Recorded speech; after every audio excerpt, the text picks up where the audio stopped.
Buonasera a tutti, benvenuti all'Ateneo Veneto. Devo dire che la prima volta che io, montanara, io sono nata e vissuta per molto tempo a Belluno, ho visto una duna, sono stata una privilegiata perché ho visto le dune di Caroman.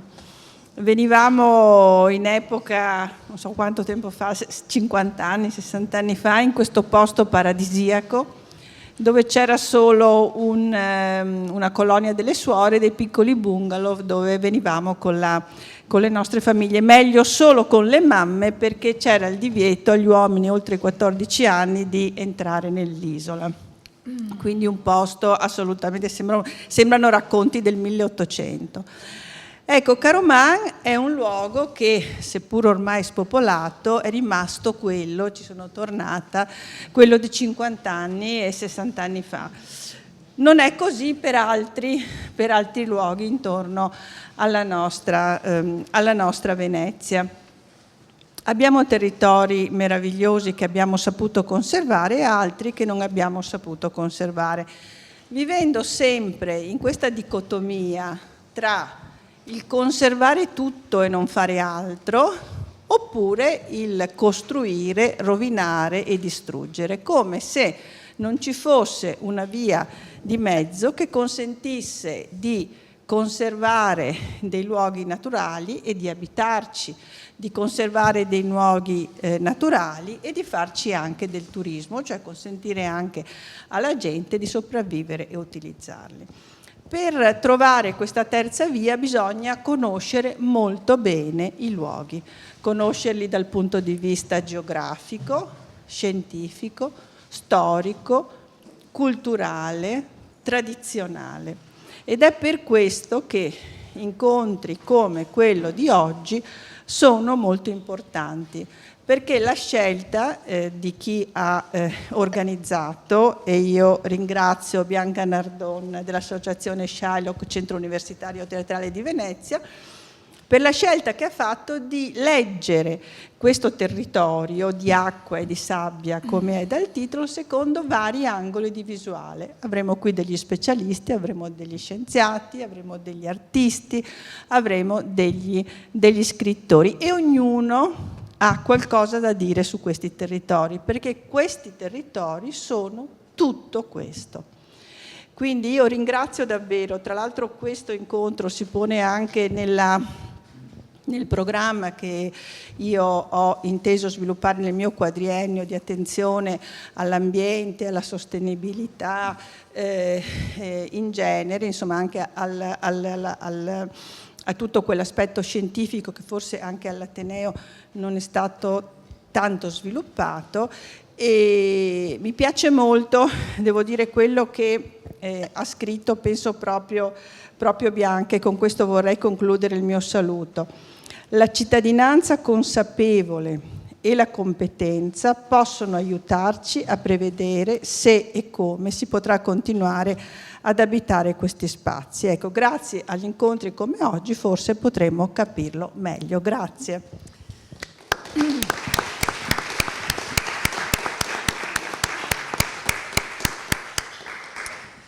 Grazie mille, io devo dire sono molto grata alla Presidente dell'Ateneo Veneto perché ci ospita qui, e anche questa non è una cosa molto scontata e molto semplice, cioè venire ospitati per un evento che pone l'attenzione su un tema forse anche già toccato in altre occasioni, ma che va sicuramente esplorato sempre di più, e come la Presidente diceva, mettendo insieme dei punti di vista diversi, facendoli incontrare e cercando di capire se riusciamo ad avere delle visioni nuove, originali e soprattutto che ci aiutano ad affrontare la sfida ambientale.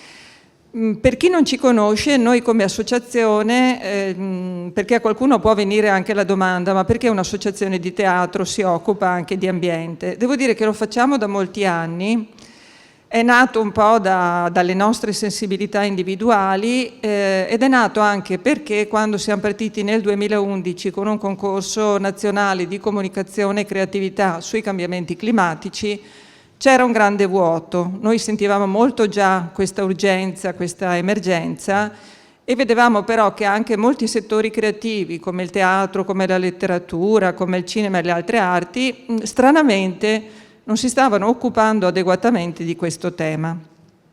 Poi nel corso degli anni abbiamo monitorato tutti questi ambiti, perché il concorso è stato un'azione di stimolo verso la produzione di proposte, ma anche un'azione un po' di sorveglianza a livello internazionale su quello che stava accadendo in questi ambiti. E adesso devo dire c'è una grandissima esplosione. Prima ne parlavamo con la Presidente anche in privato, si sente molto di più la pressione e l'importanza di questi temi, però c'è anche quasi già un troppo pieno, cioè tutti in tutte le salse propongono incontri o iniziative sulla sostenibilità e diventa difficile selezionare in qualche modo le fonti e soprattutto i tempi sono andati avanti, quindi questo ritardo che già sentivamo 10-15 anni fa si è fatto molto più pressante. Se noi leggiamo e portiamo attenzione ai report scientifici sull'avanzamento degli effetti del cambiamento climatico, restiamo anche atterriti, perché i tempi, come dire, e i cambiamenti sono rapidi, anche più rapidi di quanto ci si potesse aspettare. Detto questo, un po' come dire, quello che rimane a noi è cercare di gestire come associazione quel tratto che si pone di comunicazione tra il mondo accademico, con cui siamo in relazione da sempre, e il mondo esterno, perché il mondo accademico ci fornisce informazioni essenziali, importantissime, sia sotto il profilo scientifico, sia poi vedremo anche con gli ospiti finali dell'incontro di oggi, dal punto di vista anche della critica letteraria, dell'ecoletteratura e delle scienze umane. Però questo mondo accademico spesso rimane molto separato, molto diviso rispetto alle azioni concrete, rispetto al mondo esterno. Quindi noi abbiamo sempre cercato di organizzare degli eventi e delle iniziative che potessero mettere in contatto questi due mondi e che potessero portare a delle azioni efficaci. Per quanto riguarda il titolo che abbiamo dato all'evento di oggi, Venezia di acqua e di sabbia, devo dire che mi è venuto molto spontaneo e non so bene da dove sia nato. La sensazione è che quando nomini queste due parole, acqua e sabbia, siano elementi molto poveri, però nella loro povertà in qualche modo ci riportano all'essenziale di Venezia, cioè mi hanno fatto pensare a quello che era Venezia prima che l'uomo costruisse tutti i palazzi e costruisse tutta l'arte di cui è ricca questa città. E a volte abbiamo la sensazione che questa Venezia fatta di natura e fatta di una vita, appunto perché la sabbia non è povera ma è anche ricca di vita, sia un po' considerata secondaria rispetto alla Venezia d'arte e alla Venezia dei palazzi, alla Venezia dell'architettura, che è molto preziosa in tutto il mondo. Quindi è importante andare a vedere la Biennale, è importante andare a vedere le mostre, andare a vedere i palazzi, non si finirebbe mai per quello che c'è da vedere a Venezia. Però tutto quello che riguarda gli spazi naturali, in particolare quando inizia la vita estiva, si va al mare, si va in spiaggia, sembra come di poco conto, cioè in spiaggia andiamo, abbiamo non so quante associazioni in città che fanno pulizia delle spiagge e ogni volta dicono che non riescono mai ad esaurire, come dire, il loro compito, perché rimane sempre un problema grandissimo di inquinamento e di deposito, insomma anche di materiali nelle spiagge. E inoltre ci sono delle aree proprio naturali, come ad esempio noi abbiamo un po' partecipato ad un progetto sugli alberoni, ma non c'è solo l'area degli alberoni, che risultano delle perle, proprio perché sono delle aree naturali ricchissime di biodiversità, molto vicine, molto integrate con la città d'arte, quindi sono anche un asset molto importante per la città di Venezia, sia dal punto di vista turistico, ma anche proprio per i residenti e per chi ci abita. E non sempre si ha la sensazione che ci sia la consapevolezza di questo. Quindi l'idea, insomma, del titolo e dell'incontro di oggi è di porre l'attenzione sì su Venezia e sulla Venezia solita, che ci appare molto ricca, ma anche di fare attenzione, visto che ci stiamo approcciando alla stagione estiva, su come affrontiamo la vita di mare, su come affrontiamo le spiagge, su che cosa vogliamo da queste spiagge, se appunto vogliamo solo una spiaggia fatta di ombrelloni, di stabilimenti balneari, di spritz, oppure se il fatto che ci siano ancora delle piante di un certo tipo in via di estinzione, ci siano degli animali, degli uccelli che stanno nidificando e che potrebbero continuare a sopravvivere o no e dipendono da come noi viviamo queste spiagge, per noi diventa fondamentale.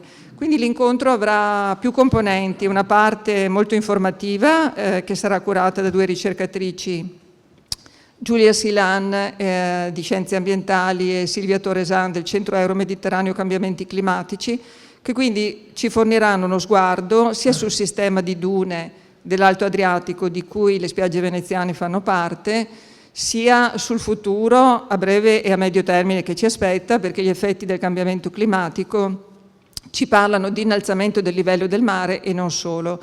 Ci sarà o è prevista una congiuntura di effetti del cambiamento climatico che come dire, è sicuramente destinata a creare dei grandi cambiamenti.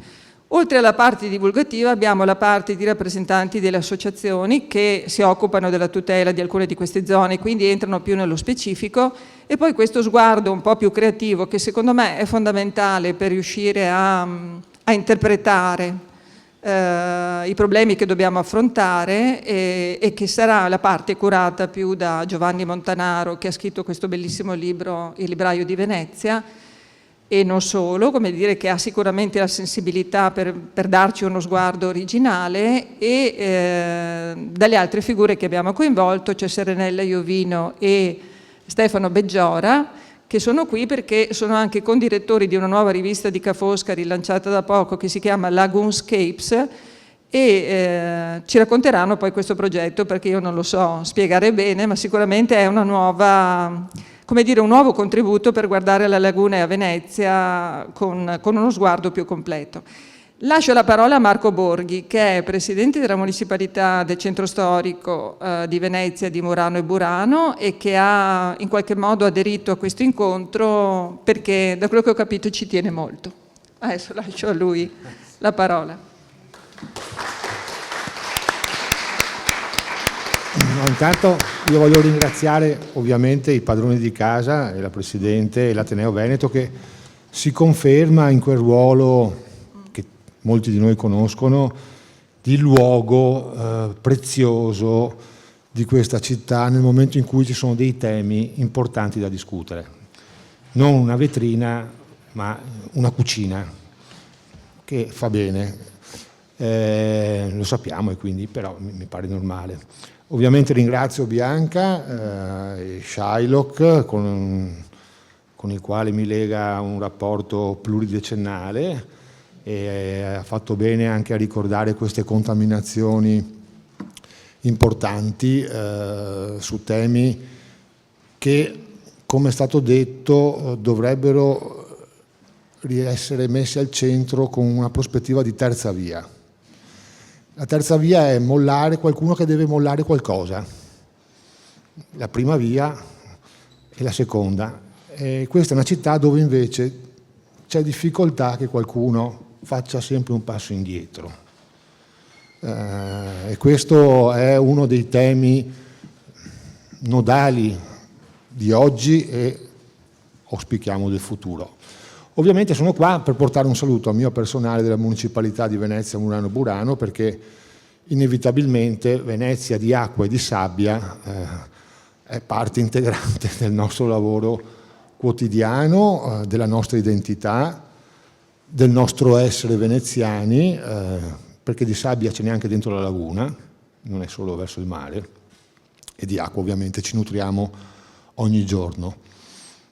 È un tema importante e, come diceva Bianca, deve essere affrontato con l'importanza e l'adeguatezza e la responsabilità, perché mi pare che ormai queste parole chiave dominanti, e sostenibilità è diventata una dei tag delle parole chiave dominanti, poi alla fine nascondano delle debolezze sull'azione concreta, sulla difesa di un ecosistema che è unico, quello lagunare, inteso all'interno e all'esterno del Lido.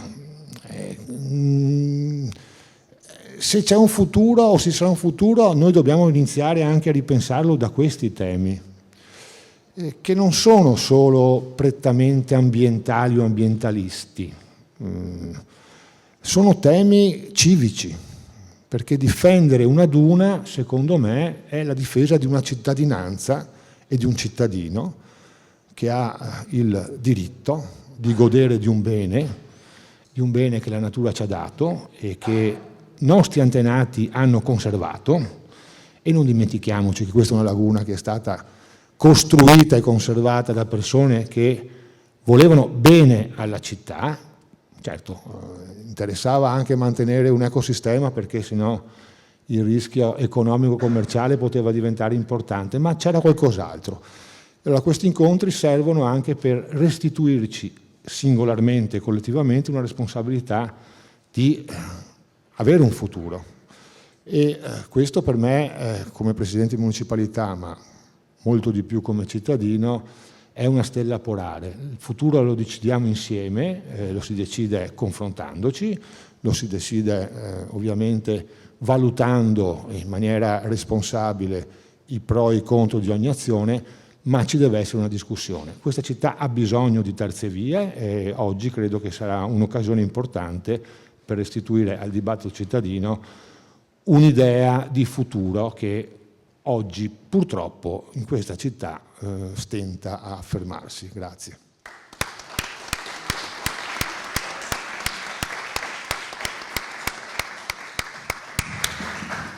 Chiamo Giulia Silan che inizia la sua presentazione.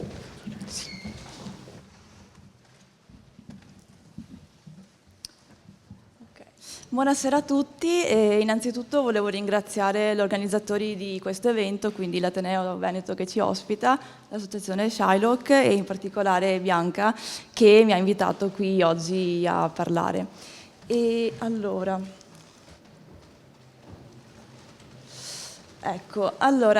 il mio intervento di oggi vuole essere un po' una panoramica di quelle che sono le dune costiere e l'ambiente costiero in generale. Quando parliamo appunto di ambiente costiero immaginiamo una zona di transizione fra cosa? Fra l'ambiente, l'ecosistema marino e quello terrestre. In questa zona troviamo la spiaggia e le dune costiere che sono un esempio di ambiente estremo perché sono adattate e in questa zona si riscontrano delle condizioni climatiche abbastanza forti e appunto estreme. E in questo ambiente troviamo delle specie vegetali, delle piante dette psammofile, quindi adattate a vivere sulla sabbia, che altrettanto sono adattate a queste condizioni climatiche molto estreme. Quindi quando ci immaginiamo la spiaggia, le dune, non dobbiamo pensare a un ambiente permanente, statico, ma sono dei depositi di sabbia con sopra l'accrescimento di diverse specie vegetali che si modificano nel tempo a seconda delle stagioni, a seconda del clima e se però questi ambienti sono in condizioni naturali, non disturbati da interventi antropici per esempio, tendono comunque a un equilibrio nel corso dell'anno. Abbiamo quindi, quando ci affacciamo a questo ambiente costiero, la presenza di un tratto di spiaggia più vicini al mare, dove troviamo del materiale detritico sciolto, quindi abbiamo della sabbia, della ghiaia che si muove per effetto per esempio del vento e delle onde. Alle spalle, verso l'entroterra, troviamo l'inizio degli apparati dunali, dove questo materiale comincia a essere più compatto e più fermo, non così mobile. Alle spalle ancora troviamo l'inizio e gli apparati dunali veri e propri, le dune, dove gli accumuli di materiale detritico, quindi di sabbia, sono più stabili e modellati poi nel corso dell'anno dall'azione per esempio del vento e delle mareggiate, delle maree. Se immaginiamo quindi di vedere un profilo di una zona costiera, delle dune litorali, vediamo un'immagine del genere dove dalla zona del mare verso l'entroterra abbiamo la presenza di diversi fattori ambientali con una diversa intensità.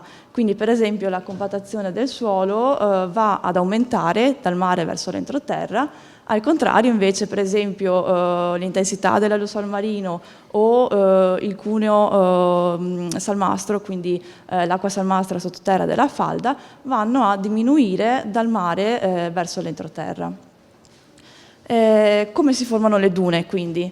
Abbiamo perciò sulla spiaggia la presenza di sedimento sciolto, il quale mosso dal vento per esempio viene trasportato verso l'entroterra e nel momento in cui questi granelli di sabbia incontrano degli ostacoli sulla spiaggia, che possono essere dei rami, dei sassi, alcune piante, quindi la vegetazione, lì vengono bloccati e cominciano ad accumularsi. E proprio le piante sono fondamentali nella costruzione delle dune. Esse stesse rappresentano un ostacolo appunto al trasporto del vento della sabbia e permettono quindi la sedimentazione dei granelli e al contempo li intrappolano. Quindi la presenza della vegetazione anche proprio nella prima parte della duna, quella più vicina alla spiaggia, dove magari d'estate andiamo a mettere il nostro ombrellone, il telo da mare, sono importantissime perché già lì è lì il principio della formazione delle dune e poi dell'apparato dunale retrostante. Quali piante possiamo trovare? Sono diverse. Alcune, come quelle nell'immagine in alto, sono stimolate proprio nella loro crescita dal seppellimento della sabbia. Abbiamo per esempio Salsoracali, Xanthium italicum e la cacchiene marittima, e altre lo stesso sono stimolate nell'accrescimento e sono proprio adattate, proprio quelle nell'immagine sottostante, a essere temporaneamente seppellite, come appunto Ammophila arenaria o Elymus factus.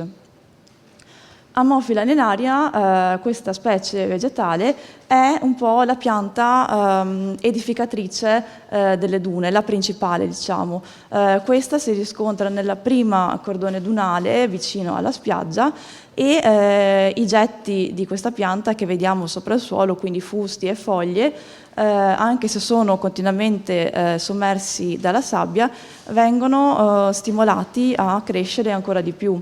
E i fusti e le foglie che formano un cespo denso permettono quindi un maggiore accumulo e intrappolamento dei granelli di sabbia trasportati e l'apparato radicale della pianta, quindi le radici che troviamo sottoterra, sotto la sabbia della duna, formano una rete che intrappola e fissa ancora di più, rende molto più stabile la duna stessa fatta dalla sabbia. Questa è un'immagine che ho voluto riportare per vedere come proprio questo sia un circolo. Più la pianta di Ammophila arenaria viene seppellita dalla sabbia, più è stimolata a crescere, più cresce, più rappresenta un ostacolo più grande al trasporto e quindi si instaura questo circolo continuo, dove nel sottosuolo, vedete, le radici formano una rete che mantiene molto stabile la duna stessa. Questa è un'immagine paragonata a una foto vera dove vedete che nell'immagine di destra, a seguito di una mareggiata o comunque di onde di marea, è stata scavata la duna e si può vedere come l'apparato radicale sottostante crei proprio questa rete che è un ostacolo stesso alla mareggiata e quindi protegge la duna e impedisce il trasporto eccessivo della sabbia. Questa è ancora immagine, come si vede proprio l'azione del vento e della presenza dell'Ammophila e alle spalle la formazione della duna. E qui vi ho riportato di nuovo il profilo litoraneo, dove quindi abbiamo una serie di specie vegetali diverse che sono proprio adattate ai diversi fattori climatici che vedevamo all'inizio. Attribuiamo verso quindi il mare le specie che sopportano meglio una salinità maggiore e una minore presenza di suolo, e andando verso l'entroterra vedete come il suolo diventa più alto, abbiamo un suolo più compatto e questo permette la formazione di piante proprio più grandi anche come dimensione e fino ad avere nel retroduna la zona della pineta. In questo profilo quindi ritroviamo dal mare la spiaggia o la battigia, poi le dune embrionali, le dune mobili dove sono presenti amofila lenaria, quindi il vero e proprio cordone dunale, le dune grigie e infine le dune fisse. Ho voluto portare un po' l'attenzione sulle dune grigie perché in questa sezione, in questa sequenza di dune, sono quelle con il più alto numero di specie vegetali e diversità maggiore e quindi hanno un'elevata ricchezza. Sono particolari perché questa tipologia di duna la ritroviamo in modo abbastanza comune, come potete vedere nella cartina di sinistra, in Europa, mentre in Italia, nella cartina di destra, è presente questa duna solo in Veneto, qualcosa in Emilia-Romagna e in Friuli Venezia Giulia. Abbiamo quindi lungo le nostre coste dell'Alto Adriatico la presenza delle dune grigie, all'incirca si è stimato 100 ettari, e qua vicino a Venezia abbiamo gli alberoni, le dune degli alberoni, dove è possibile osservare questa tipologia di ambiente. Questo ecco, è l'esempio di che cosa si vede quando ci si affaccia a una duna grigia. Vista così potrebbe sembrare un po' abbastanza comune. In verità, se si va a visitare questi luoghi nel periodo di fioritura delle piante, quindi se l'anno non è eccessivamente caldo, fino a giugno troviamo la fioritura, vedete come troviamo numerose specie erbacee, quindi piccoline, non legnose, e tantissime diverse, quindi una diversità vegetale molto, molto elevata. Nello specifico abbiamo la presenza solitamente di un tappeto di muschi licheni, che nell'immagine che vedete è tutto quello strato un verde acceso, giallo, e nella foto in alto vi ho riportato un ingrandimento del muschio, e in questo muschio si inseriscono poi delle piccole appunto piante erbacee. Quali sono? Ad esempio sono la Silene conica in alto a sinistra col fiore rosa, Fumana procumbens in basso a destra col fiore giallo, in alto abbiamo Teucrum polium, la Lomelosi argentea e altre specie, altre graminacee, per esempio Carex. Ci sono specie di elevata importanza come queste due che vi riporto, Stipa veneta in alto, ho anche detto Lino delle fate, e in basso a destra Centaurea tommasini, che è il fiordaliso tommasini. Sono particolarmente importanti perché rappresentano un endemismo, cioè sono presenti nel nostro territorio veneto esclusivamente e quindi sono di particolare importanza come pregio vegetale e anche come quantità, perché si ritrovano solo in queste zone. Infine vorrei portare un po' l'attenzione su quello che è l'importanza delle dune, oltre che dal punto di vista della ricchezza e della biodiversità vegetale ma anche animale poi associata che abbiamo visto, sono un elemento importante perché forniscono quelli che sono i servizi ecosistemici che poi l'uomo va a utilizzare magari anche inconsapevolmente. Sono una protezione dell'entroterra, le dune, perché la presenza appunto di questi apparati dunali che sono fissi e stabilizzati dalle piante permette la protezione dell'entroterra dalle mareggiate. Infatti ho voluto riportare in questo caso due immagini abbastanza contrastanti. Nella sinistra vedete l'apparato dunale con le radici che fuoriescono a seguito dell'onda di marea, della mareggiata, però in questo caso essendo un muro stabile, non hanno permesso l'intrusione dell'acqua verso l'entroterra. Nella parte di destra, nell'immagine di destra invece vedete lo stesso, la costruzione artificiale di dune fatte solo di sabbia, però la quale con le mareggiate viene continuamente scavata, portata via, e se la mareggiata sarebbe continua andrebbe a distruggere completamente questa duna. Quindi sono un serbatoio di sabbia le dune e infine, come parlavamo inizialmente, sono importanti anche per l'intrusione del cuneo salino perché rappresentano un blocco e permettono alla falda acquifera invece di acqua dolce sottostante di potersi sviluppare e poi essere utilizzata dall'uomo nella parte retrostante della pineta, magari troviamo campi coltivati. Ecco, grazie per l'attenzione.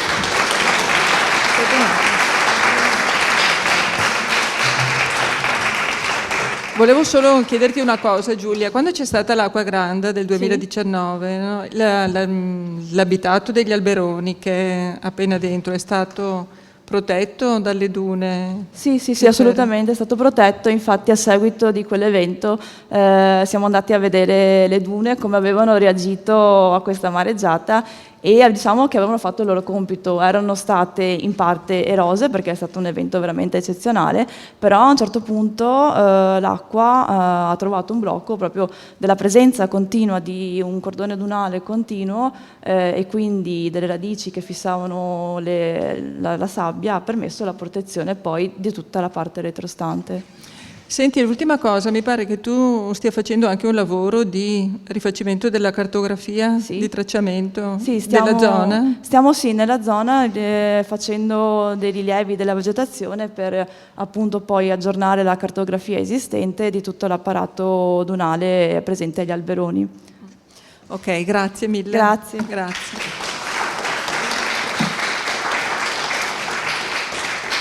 Vieni pure Silvia. Sì, Silvia lavora, come dicevamo prima, per il CMCC, Centro Euro-Mediterraneo per i cambiamenti climatici, che è, direi, la principale istituzione in Italia su questi temi. Ha una sede vicino a noi qui a Marghera, poi una sede a Lecce e una a Bologna, mi sembra. E ovviamente lei, insomma, ci parlerà delle nostre zone più sotto il profilo degli aspetti del futuro cambiamento dovuto ai cambiamenti climatici. Grazie mille, buonasera. Ok, come diceva Bianca, io lavoro per il CMCC, che ha l'obiettivo di sviluppare dei modelli del sistema climatico e di valutare come il sistema climatico interagisce con l'ambiente e la società, per riuscire a fornire delle proiezioni future sul cambiamento del clima e dei possibili impatti su diversi sistemi e settori. Abbiamo una sede a Venezia della divisione analisi di rischio e strategia di adattamento, dove io lavoro, in collaborazione anche con l'Università Ca' Foscari di Venezia, e il nostro centro viene anche connotato con il nome CMCC et Ca' Foscari. Vi parlerò oggi degli impatti del cambiamento climatico nelle aree costiere, che come sapete sono rilevanti anche per la nostra città. Le aree costiere sono particolarmente vulnerabili all'innalzamento del livello del mare, ma anche ad altri impatti fisici che ne possono derivare, come l'aumento del rischio da mareggiate costiere, il rischio di erosione, ma anche perdita di ecosistemi e biodiversità. E questi impatti fisici possono a loro volta provocare degli impatti sul sistema socio-economico, tra cui danni alle persone, alle infrastrutture, agli edifici, ma anche alle attività economiche, sia nelle aree costiere che nelle aree marine. Vi riporto in queste slide alcuni dei recenti risultati che sono stati pubblicati dal sesto rapporto di valutazione del gruppo intergovernativo sui cambiamenti climatici, dove viene menzionata anche Venezia come città particolarmente vulnerabile all'innalzamento del livello del mare.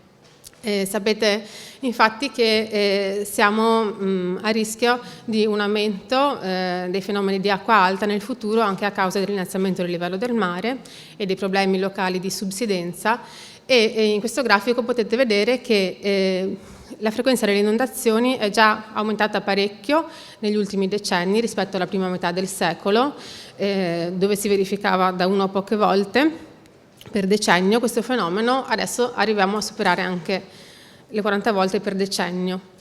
E nonostante appunto la città si stia già attrezzando per rispondere a questo problema, gli studi recenti mostrano anche che in futuro dovremo far conto con una maggior frequenza di utilizzo del sistema MOSE e di chiusura del sistema MOSE, che a seconda del superamento di certe soglie di innalzamento del livello del mare, che potranno verificarsi con diverse tempistiche in relazione agli scenari di mitigazione che riusciremo a mettere in atto per contrastare l'aumento dei gas serra in atmosfera.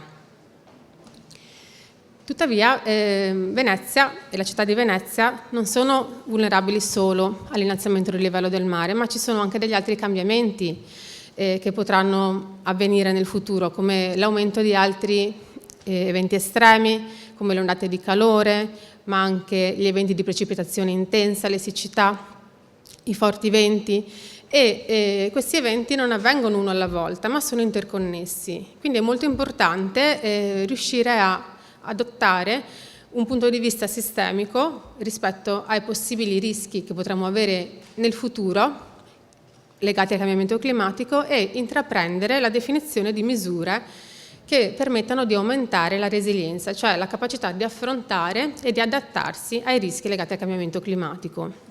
Questo è uno degli obiettivi principali del progetto Bridge di cui oggi vi parlo e che abbiamo portato avanti tramite una collaborazione con l'Università Ca' Foscari di Venezia, il CMCC e l'Università di Virginia negli Stati Uniti. In questo progetto abbiamo cercato di valutare come poter costruire la resilienza della città di Venezia a molteplici rischi legati al cambiamento climatico e il nostro caso di studio è un po' più ampio, non guardiamo solo alle spiagge in questo caso, ma adottiamo una scala un po' più regionale, andando a vedere quello che potrà succedere sul territorio della città metropolitana di Venezia e della sua laguna, che come sapete ospita un patrimonio culturale e ambientale di elevato pregio. L'approccio che abbiamo adottato in questo progetto consiste nel implementare diverse tecniche di analisi multicriteriale per riuscire a prioritizzare le misure di adattamento più robuste rispetto ad una serie di scenari futuri di cambiamento climatico che considerano diversi pericoli. Questo approccio prevede l'implementazione di 4 step principali che adesso vi illustrerò brevemente. Il primo step consiste nella definizione di quali sono i recettori, sia naturali che antropici, cioè i possibili bersagli che possono essere colpiti dal cambiamento climatico nel nostro territorio. Dopodiché è necessario costruire degli scenari di rischio del cambiamento climatico, valutando i livelli di impatto per ciascuno di questi recettori di interesse. Sulla base di questi scenari poi vengono identificate una serie di possibili misure anche attraverso il coinvolgimento degli attori locali, che possono essere implementate per migliorare la resilienza dei recettori agli impatti del cambiamento climatico. Ed infine queste misure vengono classificate in termini di importanza per riuscire a gestire al meglio i rischi. Vediamo un attimo nel dettaglio quali sono questi recettori. I recettori fanno riferimento a diversi tipi di capitale, sia il capitale costruito, gli insediamenti, le infrastrutture, ma anche quello sociale, la popolazione, le attività economiche, il capitale culturale e naturale. E ognuno di questi capitali viene rappresentato poi attraverso specifiche mappe che ci permettono di localizzare la distribuzione delle aree esposte. Potete vedere quindi in questo caso i capitali e i recettori che sono stati considerati nella nostra analisi. Per quanto riguarda gli scenari di pericolo, abbiamo identificato le inondazioni costiere, l'innalzamento del livello del mare e le mareggiate come possibile pericolo, ma anche gli eventi di precipitazione intensa, la siccità e le ondate di calore. E li abbiamo caratterizzati attraverso una serie di indicatori di eventi climatici estremi che ci hanno permesso di fare una mappatura dei pericoli nel nostro territorio, andando a vedere come potrà cambiare la frequenza e l'intensità del livello marino estremo nel futuro, ma anche le giornate molto umide, le giornate molto calde, i giorni consecutivi senza pioggia e le precipitazioni nei mesi estivi, che sono utili per misurare la siccità. Queste analisi sono state fatte guardando ad un futuro di medio termine, guardando allo scenario del 2050 e andando a considerare 2 possibili scenari che rappresentano delle possibili condizioni di concentrazione di gas serra in atmosfera che fanno delle assunzioni diverse rispetto alle politiche di mitigazione, allo sviluppo demografico e socio-economico. Quindi abbiamo uno scenario peggiore, che è quello più estremo, comparato con uno scenario intermedio dove viene considerato che vengano messe in atto delle iniziative rilevanti per controllare le emissioni. abbiamo usato questi indicatori per stimare quindi gli impatti di ciascun pericolo su ciascuno dei nostri recettori in termini di impatto basso, medio e alto, e questo è stato fatto mappando sul territorio le aree a maggior impatto e che individuano le zone in cui dovremo porre maggiore attenzione per la misura di adattamento e per contrastare questi rischi. Questa è la mappa, ad esempio, del rischio mareggiate, dei potenziali rischi delle mareggiate sugli insediamenti. Potete vedere qui invece l'impatto degli allagamenti da piogge intense sempre sul capitale costruito, le infrastrutture, gli insediamenti, ma anche la popolazione, e qui l'impatto delle ondate di calore sulla popolazione. Infine abbiamo considerato anche gli impatti della siccità sul settore primario, quindi sulla produzione agricola, e questi scenari che avete visto li abbiamo utilizzati durante alcuni workshop con le autorità locali della città metropolitana di Venezia per discutere con loro, quindi assieme al territorio, in un approccio partecipato, quali potessero essere le misure migliori per contrastare questi rischi ed aumentare la resilienza. Questo l'abbiamo fatto. Quindi potete vedere qui gli istituti che abbiamo coinvolto e tutto questo processo ci ha permesso di identificare tra le varie misure alcune misure strutturali, sia di tipo ingegneristico che di tipo più naturalistico, come le misure ecosistemiche, le infrastrutture blu e verdi, la ricostruzione della vegetazione nelle dune, è anche una delle misure che è stata discussa. Abbiamo identificato tra le varie misure anche quelle già in atto nella città di Venezia, come in risposta alle emergenze, le passerelle, ma anche le barriere, le paratie sugli edifici privati.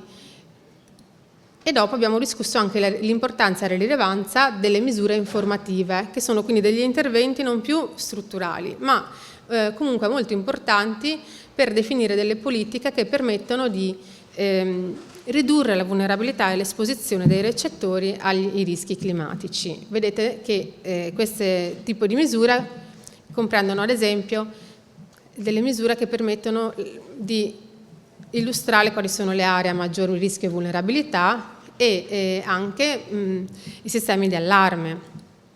Le misure cognitive anche sono molto importanti perché permettono di migliorare la comunicazione, la traduzione e la condivisione delle informazioni sui rischi e di aggiornare adeguatamente i piani e i regolamenti.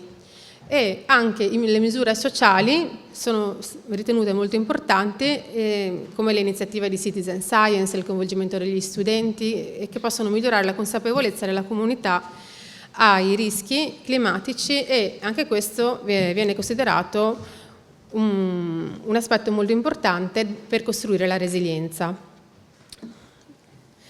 Abbiamo fatto quindi un lavoro di dare una priorità a queste misure che vi ho illustrato per proteggere i vari recettori a rischio, e questo è stato utilizzato per fare un ranking, quindi una classificazione delle misure più robuste e più adeguate per mitigare gli impatti dei singoli pericoli, ma anche rispetto ad uno scenario multirischio che, come dicevo, può essere una condizione che si verificherà in futuro perché i rischi sono tra loro interconnessi.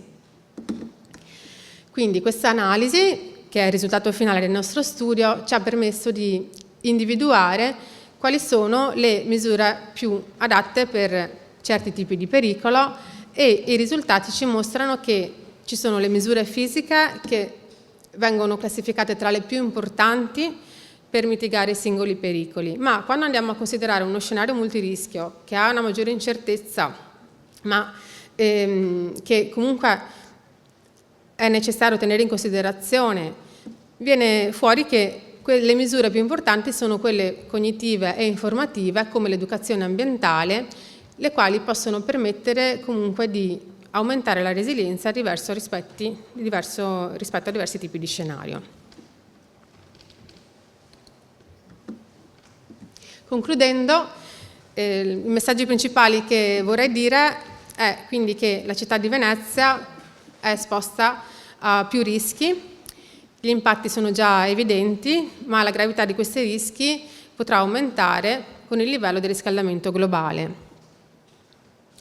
C'è un'incertezza rispetto agli scenari futuri che potranno verificarsi, ma in queste condizioni di incertezza la strategia migliore risulta quella comunque di guardare nel lungo periodo a che cosa potrà succedere ed essere preparati per costruire la resilienza complessiva del sistema per più settori, per più tipi di recettori, ma anche per più tipi di pericoli.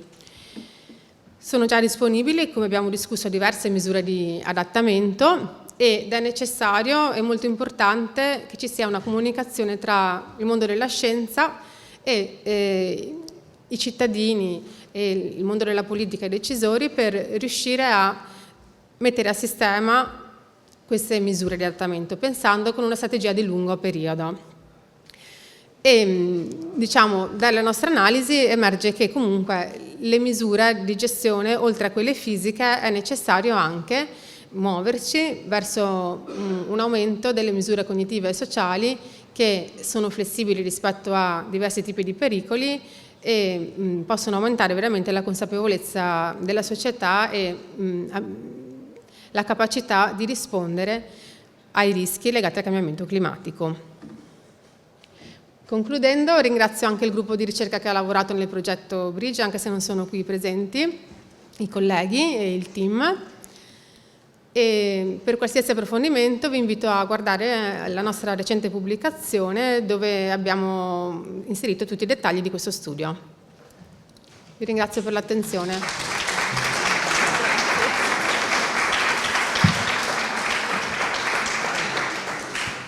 Grazie mille Silvia. Diciamo che abbiamo avuto 2 lezioni molto veloci, tra l'altro se vanno veloci non date la colpa a loro, è colpa mia perché gli ho detto che non possono fare cose troppo lunghe, però ritengo che sia essenziale avere anche sempre delle informazioni, cioè anche noi quando abbiamo lanciato il concorso di comunicazione creativa sui cambiamenti climatici, nel bando mettiamo sempre un riferimento bibliografico, di solito è il report dell'IPCC dell'ONU, nel senso che è giusto andarsi anche a cercare e vedere insomma una serie di informazioni perché tutti sappiamo e ci viene giornalmente detto che la situazione è grave, che c'è un'emergenza, però poi insomma bisogna anche andare nello specifico, capire ognuno di noi dove abita, che cosa succederà nel proprio territorio e quali sono anche le azioni su cui possiamo insistere anche nei confronti delle richieste che facciamo ai nostri amministratori o avere degli strumenti, un po' di conoscenza in più quando ad esempio andiamo a votare e scegliamo chi, come dire, decide quali sono le priorità e come vengono gestite. Grazie infinite.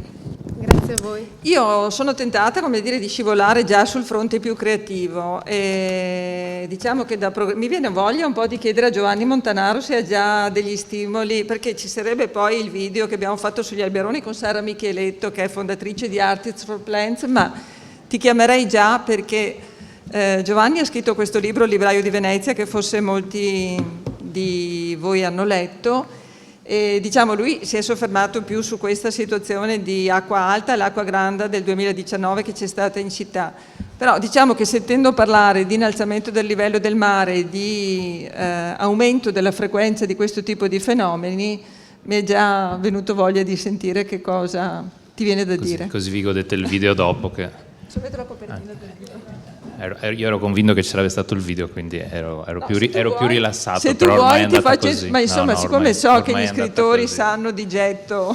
Ma allora, innanzitutto ringrazio anch'io per l'invito e mi piace molto questo approccio multidisciplinare che è stato scelto e veramente faccio i complimenti a chi mi ha preceduto e insomma poi li farò personalmente a chi mi segue. Devo dire che una mia anima che fa anche l'avvocato, per esempio sarebbe curiosa di un altro tema che vi suggerisco per un prossimo convegno, cioè poi chi governa la natura, cioè chi poi decide effettivamente su cosa va fatto o non va fatto, che per Venezia è un tema fondamentale, con una grandissima diffusione di poteri e di assenza spesso di regie importanti, no? Lo si è visto anche all'epoca dell'innalzamento di quel famoso Mose che non fu innalzato in occasione di questa diciamo tragedia che ci ha colpito poi il 12 ottobre 2019. Però sono qui in veste di scrittore, questo mi è stato chiesto e credo che diciamo la scrittura, l'arte, ecco, la scrittura forse sarebbe da aprire un dibattito in che termini sia una forma completamente d'arte o di qualcos'altro, ma insomma anche in questo ovviamente abita una verità. Se abbiamo ascoltato la verità scientifica, se esistono altri tipi di verità, ammesso che esistano, quello che mi ha sempre profondamente colpito e avvicinato come dire, alla voglia di scrivere, ma anche alla voglia di leggere, anche alla voglia di ascoltare, è l'idea che tutto sommato alcune cose si capiscano se ce le spiegano gli scienziati, altre cose si capiscono, ma alcune cose si capiscono solo se in qualche modo, al di là di qualsiasi mediazione, di qualsiasi ragionamento, ci si lascia completamente andare a un racconto, a un dipinto, a qualcosa. E prima di entrare nello specifico del libro, ecco, questa forma di commistione potente tra l'uomo e la natura, l'arte l'ha sempre indagata fortemente, ha sempre condizionato fortemente. Molto spesso magari siamo abituati a concepire o a ritenere che un artista si comporti così, certamente per il suo contesto sociale, spesso ci dimentichiamo che gli artisti si comportano così o creano così anche per il contesto naturale all'interno del quale sono collocati. Io mi ricordo sempre che tanti anni fa avevo scritto un libro su Van Gogh e mi aveva colpito nell'evoluzione delle sue lettere il fatto che a un certo punto lui cambia completamente modo di dipingere e scrive a suo fratello quando arriva in Provenza dicendo ma qua ci sono dei colori che io non ho mai visto in vita mia. E al tempo stesso se dovessimo andare a cercare questo laccio che c'è tra Venezia e la natura, mi verrebbe subito da pensare che tutta la nostra pittura è una pittura che guarda fuori dalle sue finestre. I colori di Tiziano, i colori di Guardi, i colori di Canaletto sono colori irripetibili, ma semplicemente perché li vedono qua. Perché un lombardo non li vede, perché un romano non li vede, e quindi, come dire, noi ereditiamo quella grandezza. Ereditiamo quella grandezza e contemporaneamente anche la sfidiamo, nel senso che mi piace molto l'approccio di oggi che tende, come dire, a cercare un compromesso, un'abitazione di nuovo all'interno della natura, no? Perché probabilmente, come dire, Venezia nasce anche contro la natura, Venezia nasce insieme alla natura, Venezia nasce anche strappando terra all'acqua, e credo, ecco, che questo precipitato delle nostre responsabilità come genere umano rispetto a quello che stiamo facendo, ma anche questo rapporto che non è sempre pacifico tra l'uomo e la natura.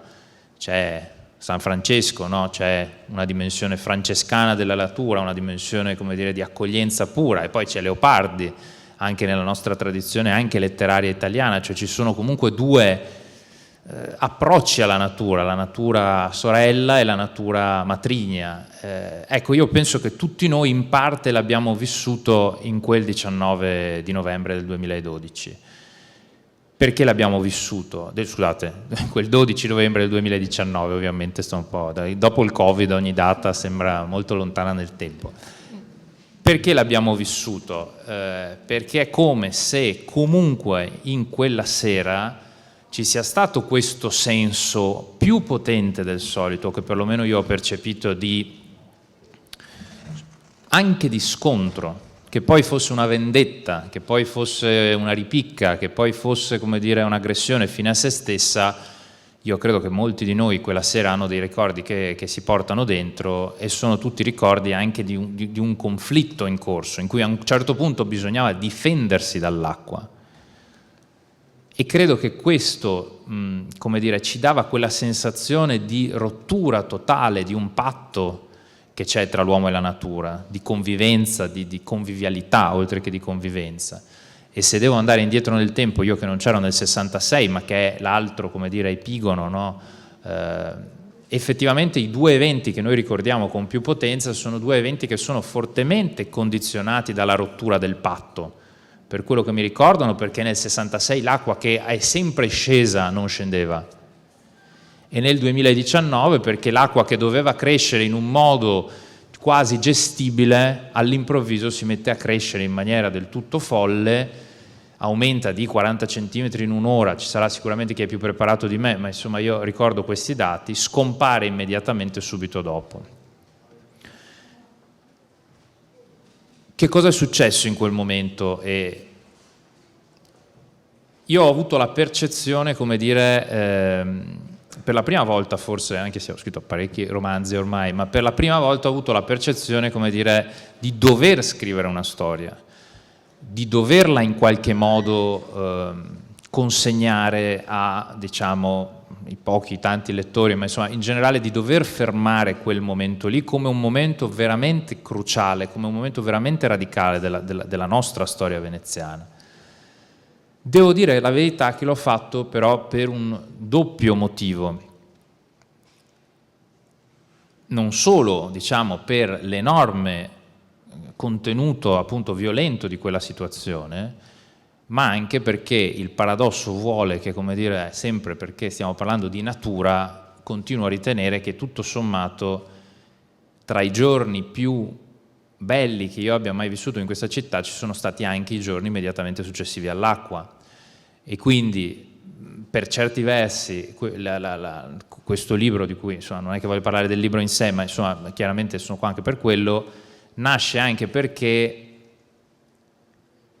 quando, diciamo, sono accaduti quei fatti, io collaboro spesso col Corriere, insomma, vedevo cosa scriveva il Corriere, si vedeva solo ed esclusivamente, e non mi hanno fatto scrivere sul Nazionale quella volta con altri che hanno scritto di cui non faccio i nomi e cognomi, ma si vedeva sempre solamente quell'idea che un po' piace a tutti della Venezia sconfitta, della Venezia in ginocchio, della Venezia finita, su cui torno rapidamente dopo, perché insomma chi mi ha preceduto è stato brevissimo, quindi certamente lo sarò anch'io, ma in cui non si vedeva minimamente invece della città che in quel momento riusciva in qualche modo a salvarsi, riusciva in qualche modo a aiutarsi, riusciva in qualche modo a risorgere nelle piccole cose quotidiane, tra cui, come dire, il percorso magico e misterioso che fanno i libri, che tra tutti gli oggetti minacciati dall'acqua sono effettivamente i più simbolici, nel senso che se un vestito va sott'acqua lo si lava, se un cibo va sott'acqua lo si perde,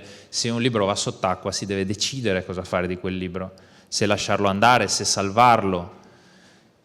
E aprendo e chiudendo parentesi, una delle grandi ispirazioni di questo libro, che non è detto che sia grandemente ispirato, ma insomma sicuramente è condizionato da questo, è legato al fatto che se un libro va sott'acqua esistono delle procedure piuttosto costose, circa 10 euro a libro, per poterlo salvare nella forma di un congelamento, molte istituzioni veneziane l'hanno fatto, di una liofilizzazione, congelamento volto a uccidere le muffe, eccetera, e di una stiratura finale, che riportano il libro identico a prima, ma con due differenze. La prima è che il libro si porta dentro di sé le macchie, e quindi quella vita in più, e la seconda è che il libro è impercettibilmente più grande di un 7-10%, così non solo da, come dire, far salire le imprecazioni di tutti i nostri bibliotecari che di fronte a enormi collezioni archivistiche hanno dovuto ripensare tutto, ma come a dire che anche il libro, la carta, ciò che è naturale, ciò che tocchiamo, subisce questo condizionamento. Ragiono e dico le ultime due cose, poi il punto fondamentale quindi secondo me era cercare di raccontare veramente, come dire, anche la lotta nostra nei confronti della natura. E se vedete, questo insomma, è una questione che a me colpisce molto rispetto, diciamo, al mio osservatorio da scrittore, ma soprattutto da lettore. Se io dovessi pensare, forse prima della pandemia e prima di questa situazione tragica che abbiamo alle porte dell'Europa, a quali sono gli eventi che hanno radicalmente cambiato le nostre comunità negli ultimi 50 anni dopo la Seconda Guerra Mondiale, penso quasi sempre a dei disastri naturali che hanno avuto un impatto enormemente maggiore in questo paese che in altri paesi e che hanno avuto in questo paese un impatto enormemente maggiore rispetto ad altri fatti iper raccontati, dolorosissimi, tragedia del terrorismo, mi viene in mente tante altre cose, ma insomma che hanno avuto una grandissima letteratura.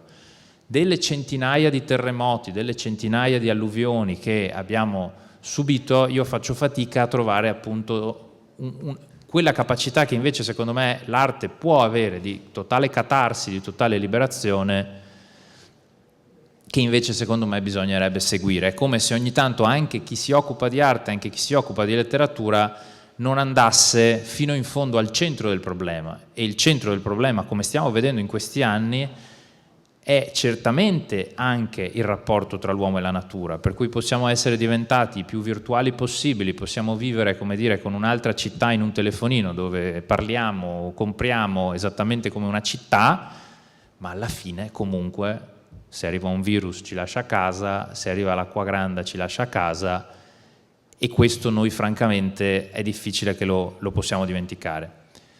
Dico le ultime due cose. Venezia è particolarmente segnata dalla natura e io ho scritto un altro libro ambientato a Sant'Erasmo prima di questo, ma perché lo faccio? Perché secondo me appunto cioè quello che noi oggi rischiamo di perdere anche in questa centralità di Venezia, che è certamente una città a cui il mondo guarda totalmente, poi con rispetto non lo so, con premura non lo so, ma sicuramente guarda, nessuno ci dimentica.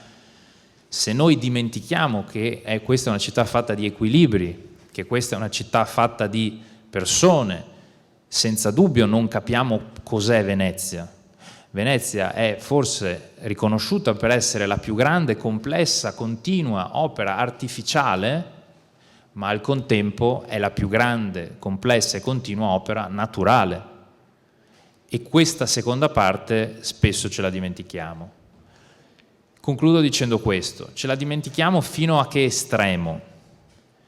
Ce la dimentichiamo, secondo me, fino all'estremo per cui se oggi Venezia è il simbolo della minaccia, diciamo, della natura sull'uomo, e questo certamente ci serve, e chiaramente è così, considerare Venezia solo appunto come la salvezza del suo contenitore è ucciderla, perché io non ho nessun dubbio che se anche dovesse, come dire, l'innalzamento dei mari che ci hanno, come dire, con una chirurgica sequela di cifre abbastanza spaventose ci sono state, come dire, segnalate, se anche quell'innalzamento dei mari dovesse effettivamente verificarsi, e si verificherà, non lo sto mettendo in dubbio, io temo o credo che se ci fosse l'unica città che sicuramente verrebbe salvata è Venezia. Non ho alcun dubbio che lascerebbero l'acqua arrivare in qualsiasi altro punto, ma che in qualche modo Venezia come contenitore verrebbe salvata. Il problema da veneziano che avverto è che Venezia non è solo un contenitore, ma è evidentemente un contenuto. Per cui in questa dialettica e dinamica che mi sembra si sia ben chiarita oggi, mi pare che la cosa più importante sia mettere al centro il fatto che questo rapporto con la natura, questo rapporto con le persone ci ricorda fondamentalmente che Venezia è una città fatta di persone, fatta di popolazione, fatta di persone che vanno in spiaggia, di persone che interagiscono, di persone che studiano, e di fatto nel momento in cui noi dimentichiamo questo, quello è l'unico rischio che abbiamo di perdere Venezia, che non è solo i suoi muri, non è solo ciò che è minacciato dall'acqua alta, ma è anche quell'anima profonda e anche amata da tanti altri, perché il giorno dell'acqua grande, quello forse di più commovente ho visto è che, e l'avrete visto anche voi, l'idraulico di Treviso correva qua per salvare Venezia ed è lo stesso che magari la domenica viene con la famiglia e ci importuna ogni tanto, ma alla fine è la stessa persona. Quindi questo enorme amore che noi in qualche modo riceviamo da Venezia, secondo me quell'acqua ce l'ha insegnato, ci ha insegnato la necessità di equilibrio, ma ci ha anche in qualche modo spiegato che cos'è veramente Venezia, che sono le persone che la curano, che sono le persone che fronteggiano l'emergenza, che sono le persone che in qualche modo sanno come si sta in mezzo a questa natura un po' impazzita, ma con la quale necessariamente bisogna ripristinare dei patti e degli equilibri.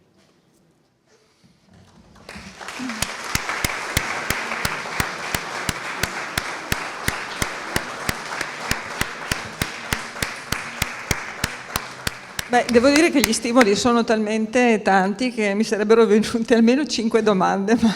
Video. No, non te ne faccio nessuna, riprendo solo le ultime parole, perché mi ha colpito molto questa cosa del contenitore e contenuto, no? Nel senso che tu dici, sono certo che sarà la prima cosa che salveranno come contenitore sarà Venezia, però invece dal mio punto di vista, poi appunto bisognerebbe fare intervenire gli esperti, in realtà salvare il contenitore presuppone una visione, come dire, talmente preventiva e in qualche modo delle azioni talmente forti che siano in grado di relazionarsi ai tempi con cui i cambiamenti più importanti avverranno.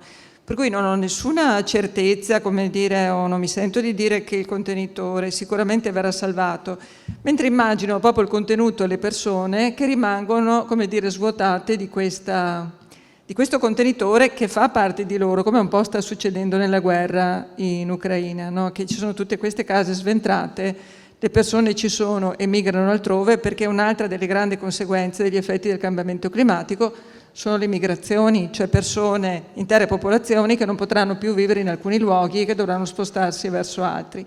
Per cui è interessante, perché hai detto veramente ci sono una serie di spunti nelle cose che hai detto. Questa qua, ad esempio, mi sorprende perché io non l'avrei mai raccontata come l'hai raccontata tu, proprio con una chiave contraria.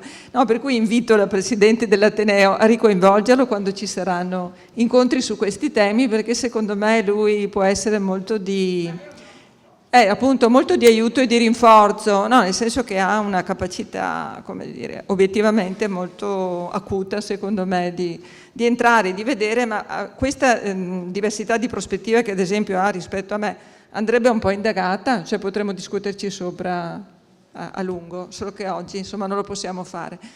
E intanto ti ringrazio moltissimo. Grazie a voi. Grazie.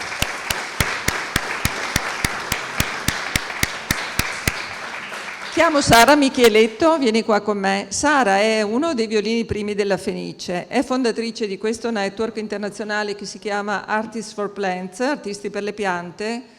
Racconterà anche lei qualcosa su questo network, è nato, sì scusate appunto mi sono dimenticata poi di mettere, lo sapevo, che prima o poi sarebbe successo. Sì. Questo network è nato dopo una sua esperienza durante una residenza artistica in Amazzonia, in cui ha incontrato degli altri artisti internazionali, alcuni italiani, e ha fondato questo network. Noi come associazione, anche singolarmente, abbiamo aderito a un progetto di Artisti per le piante che si è focalizzato sugli alberoni al Lido di Venezia. Parliamo di alberoni solo perché è un esempio, perché ci sono molti altri casi, poi penso che Davide Pesavento magari ci parlerà di più di Sant'Erasmo, di altri luoghi che legano Laguna con il mare aperto. In realtà gli alberoni sono stati un esempio perché abbiamo avuto una relazione con l'associazione locale che si occupa di curare quest'area, che è il WWF di Venezia, poi abbiamo Jacopo Capuzzo, vicepresidente, che interverrà. E abbiamo, come dire, provato a lanciare un progetto cooperativo, che è stato un progetto di cooperazione locale, coinvolgendo cittadini e un grande numero di artisti a livello locale, e anche internazionale, perché abbiamo lanciato una call ad artisti di tutto il mondo, dicendo che c'erano due aree che abbiamo un po' gemellato tra di loro, una a Venezia che era quella degli alberoni e un'altra una spiaggia tropicale di Chocó in Colombia, insieme con un artista colombiano che Sara aveva conosciuto in Amazzonia, e abbiamo chiamato gli artisti di tutto il mondo a produrre delle opere che fossero di valorizzazione, di ispirazione, di sensibilizzazione su queste aree. Allora, vuoi parlare prima, Sara, raccontare qualcosa o lanciamo il video? Lanciamo un po', abbiamo un video che documenta quello che abbiamo fatto agli alberoni. Le dune degli Alberoni sono uno degli ecosistemi di dune sabbiose più importanti del litorale veneziano. Presentano habitat vegetali unici in tutto il Mediterraneo, con specie di flora e di fauna che sono protette anche dall'Unione Europea, tanto è vero che l'area è oasi di protezione faunistica, ma anche zona speciale di conservazione e zone di protezione speciale. È importante far conoscere queste zone perché appunto bisogna che cresca la consapevolezza che è necessario proteggere la biodiversità. Pochi pensano che dalla biodiversità dipendiamo tutti noi.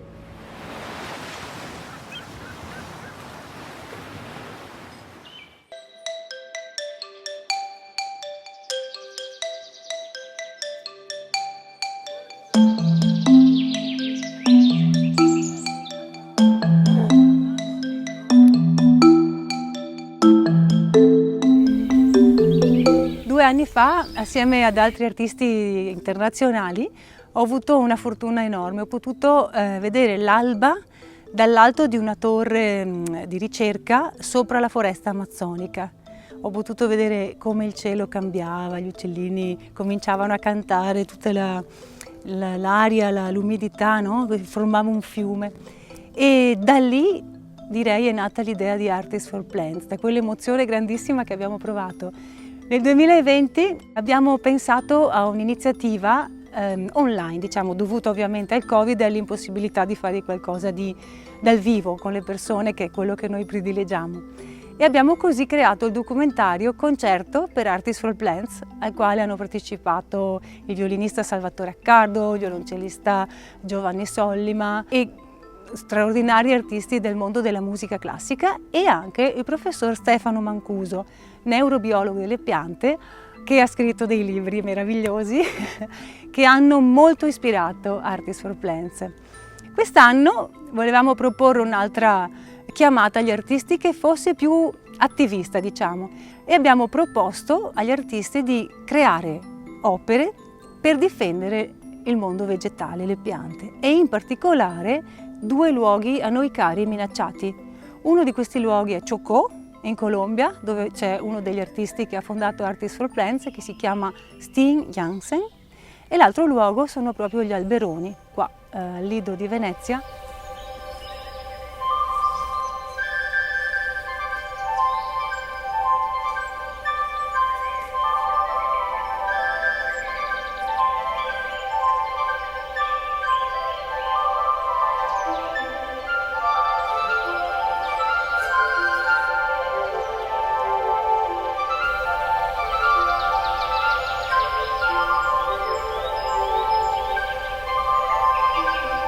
Quello di oggi è l'evento conclusivo di un processo che è iniziato a gennaio di quest'anno. I brani che abbiamo scelto per questo evento sono stati appositamente studiati perché riguardano l'ambiente della natura e in particolare anche l'ambiente della laguna veneziana.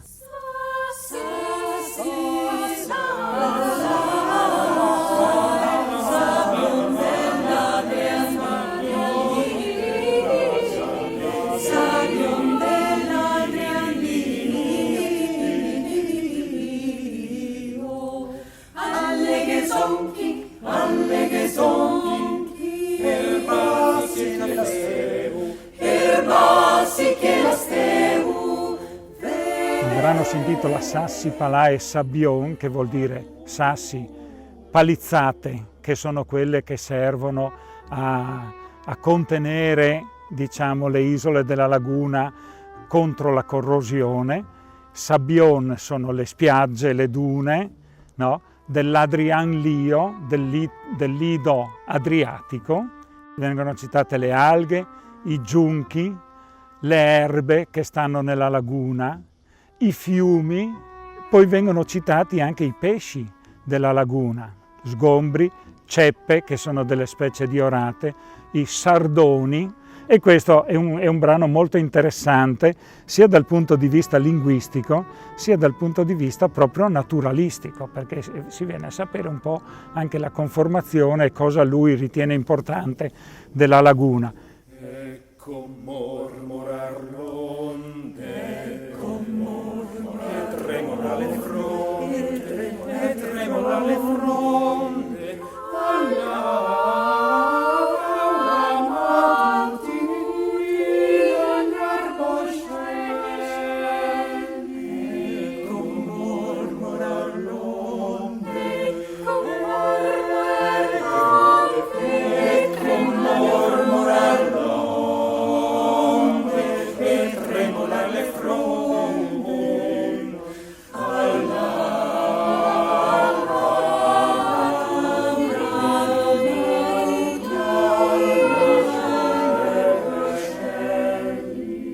È un famosissimo madrigale di Claudio Monteverdi, dal secondo libro dei madrigali, che si intitola Ecco mormorar l'onde. Richiama molto l'esperienza del sorgere del sole sulla laguna. e il testo è anche molto molto bello perché è di Torquato Tasso, quindi siamo a livelli di arte altissima. Le onde che mormorano, le fronde che tremolano, all'alba mattutina, dice gli arboscelli, e sopra i verdi rami vaghi augelli cantar soavemente e rider l'oriente, ecco già l'alba appare, momento assolutamente di sorpresa. Quindi questi, per noi cantare soprattutto questi due brani qui nel mezzo dell'oasi di Alberoni è proprio una grandissima emozione. Vergine Camilla,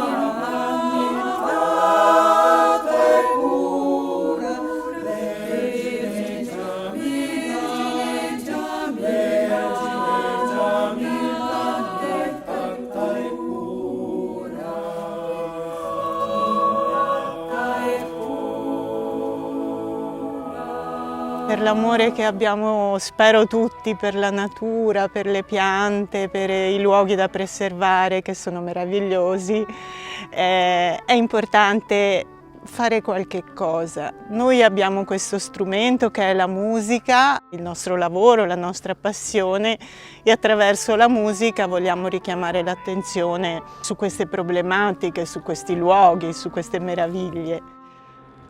Il rapporto tra musica e natura è un rapporto a 360 gradi, nel senso che intanto nella natura c'è musica. La natura e la musica sono la stessa cosa, perché la musica nasce dalla natura, dagli elementi naturali, il suono si riverbera nell'aria, quindi è integrato con la natura. Quindi noi musicisti e cantanti siamo molto vicini a questi temi per un fatto naturale. Queste iniziative sono importanti per tutti, perché dobbiamo difendere la natura e possiamo difenderlo attraverso la sensibilità di tutti. La sensibilità parte dalla bellezza, dall'arte, dalla musica, che sono un viatico.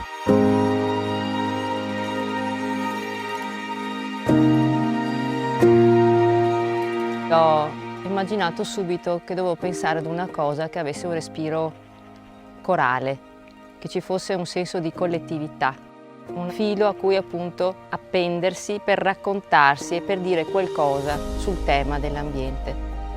Perché ho pensato a queste bandierine, questo senso di leggerezza, diciamo cose importanti ma con gentilezza, con delicatezza. Sono bandierine in materiali naturali, ho chiesto questo naturalmente, che fossero biodegradabili. E poi ho immaginato questa vicinanza alle famose bandierine tibetane che conosciamo tutti e che sono proprio intese come preghiera. E quindi questo filo è una preghiera collettiva. Ho pensato a un formato quadrato.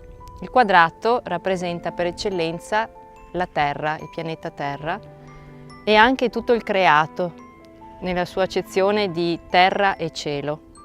È anche simbolo di giustizia. Questo filo, perché è teso? Perché delimita. Dobbiamo dare un limite alle cose, dobbiamo marcare il bene e il male, dobbiamo renderci conto e prendere consapevolezza che dobbiamo fare qualcosa e farlo tutti insieme. Ho invitato i cittadini tutti, non solo artisti, che di solito sono più portati a questo genere di iniziative. E infatti ci sono delle cose fatte da bambini dai 4 anni fino addirittura a passare gli over 80. La risposta che ho avuto a questo invito ad esserci per dire facciamo qualcosa per il nostro ambiente è stata veramente bellissima. Sono arrivati più di 130 contributi da tutta Italia e addirittura dall'estero, e per me è stata un'emozione indescrivibile ogni volta aprire una busta ed essere sorpresa di ciò che teneva.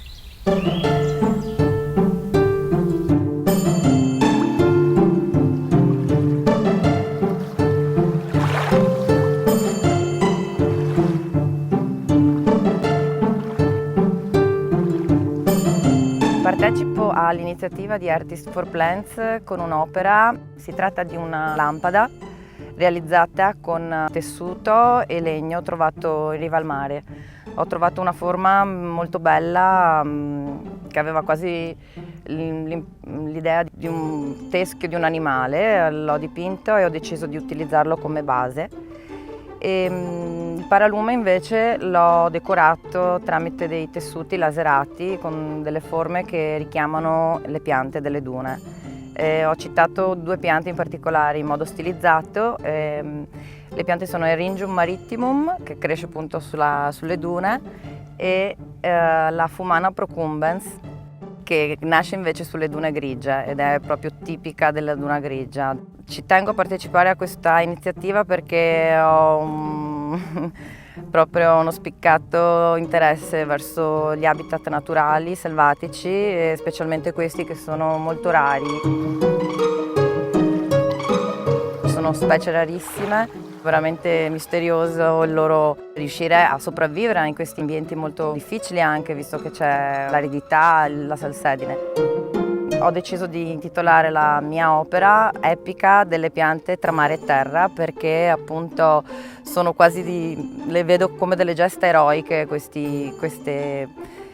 sopravvivere in questi habitat delle dune, e le piante sono proprio delle eroine per me.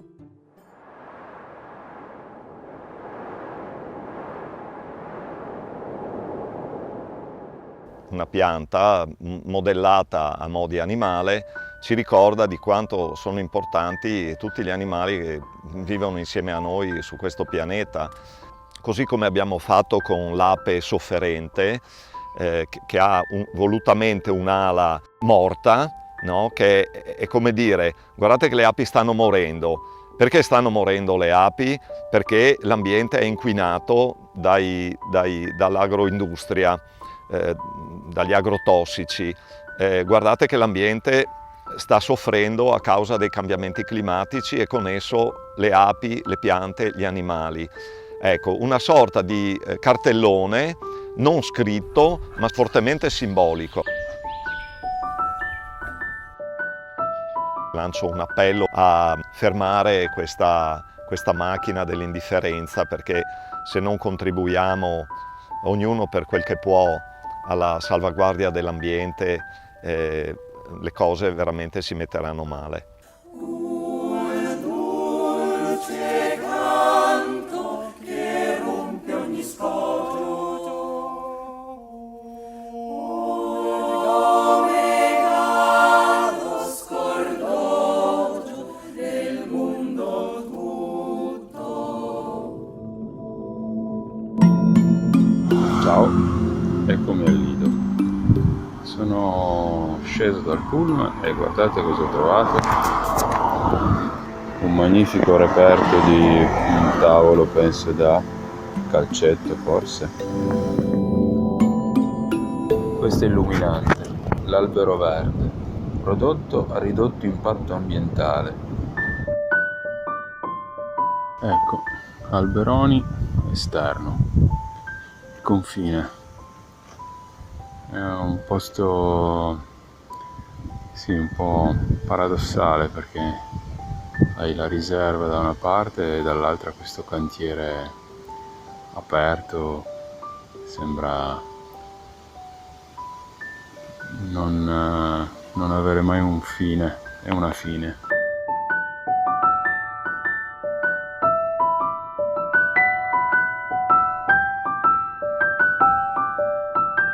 Bottiglie di plastica sembrano dei sudari. Le contraddizioni di un posto piccolo.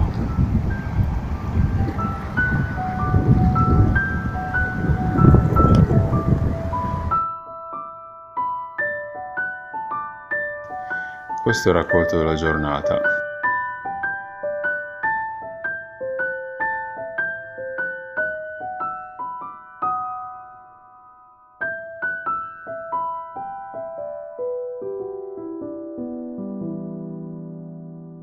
Prove di scena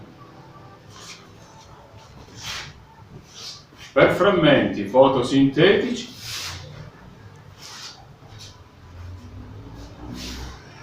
in ordine sparso. Si può pensare a una zattera, se vogliamo, ecco, un oggetto molto, molto precario nella sua funzionalità. Conclusa l'opera, che ho assemblato nella sede del WWF, in un ambiente appunto protetto, coperto, la cosa interessante è stata portarlo all'esterno, ossia sottoporlo agli agenti atmosferici.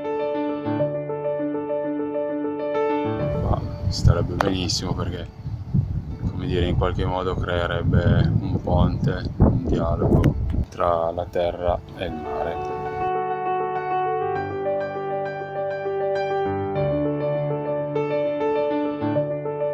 L'ho lasciato collocato sulle dune e l'ho lasciato lì esposto al vento. Il vento, diciamo che è forse l'agente principale. La zattera è stata in qualche modo strapazzata, è stata plasmata a sua volta da questa forza. La scultura ha vibrato, ha vissuto all'unisono con l'ambiente per cui è stata destinata, ha cambiato completamente l'assetto, diciamo, ha subito come un'implosione, un collasso.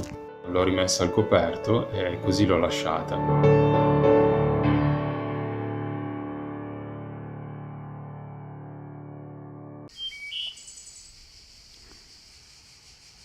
Si fa per dire. Un albero, avvitato al cielo, non ha fine. Si fa per dire, non c'è inizio. Un albero, la saggezza, la fantasia, nulla di migratorio. Niente che abbandona. Vorrei essere muschio, una vita poggiata, ardente sulla pietra. Tu potresti vedermi. Non avrei vergogna, né parole, non potrei dimenticare. Non potrei farmi male.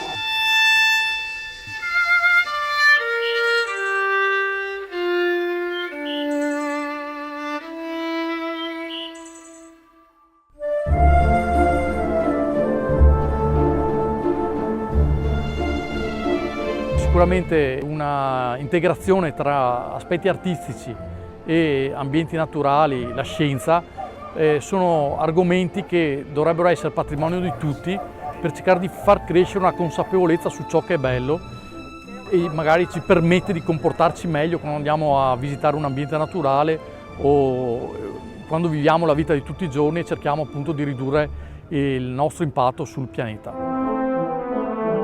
Pian pianino sempre più persone hanno voluto partecipare a questa iniziativa ed è stato bellissimo per me sentire come la gratuità e il desiderio di fare qualcosa per un ideale più grande facesse sì che tante persone molto belle, devo dire, dessero il proprio contributo, ciascuno con le proprie capacità e competenze, per creare quello che stiamo adesso realizzando.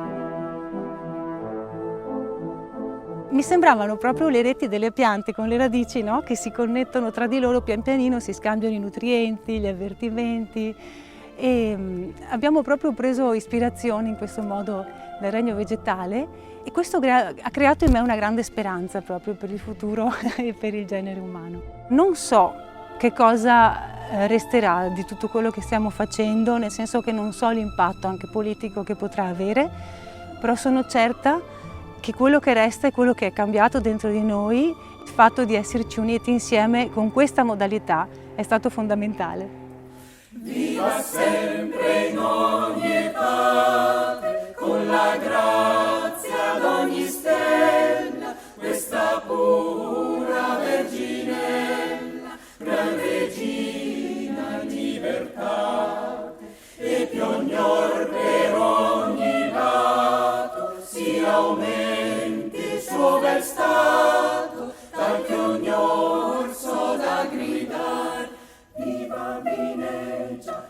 viva Vinegia in terra e in mar, viva Vinegia, viva Vinegia in terra e in mar.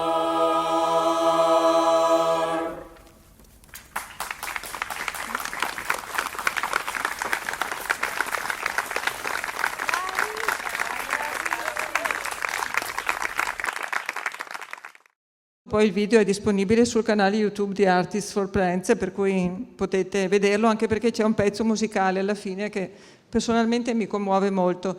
In sala abbiamo anche il regista Piero Fontana, che ha fatto la regia insieme a Silvia Chiodin, una regista di Milano, che oggi non può essere qui.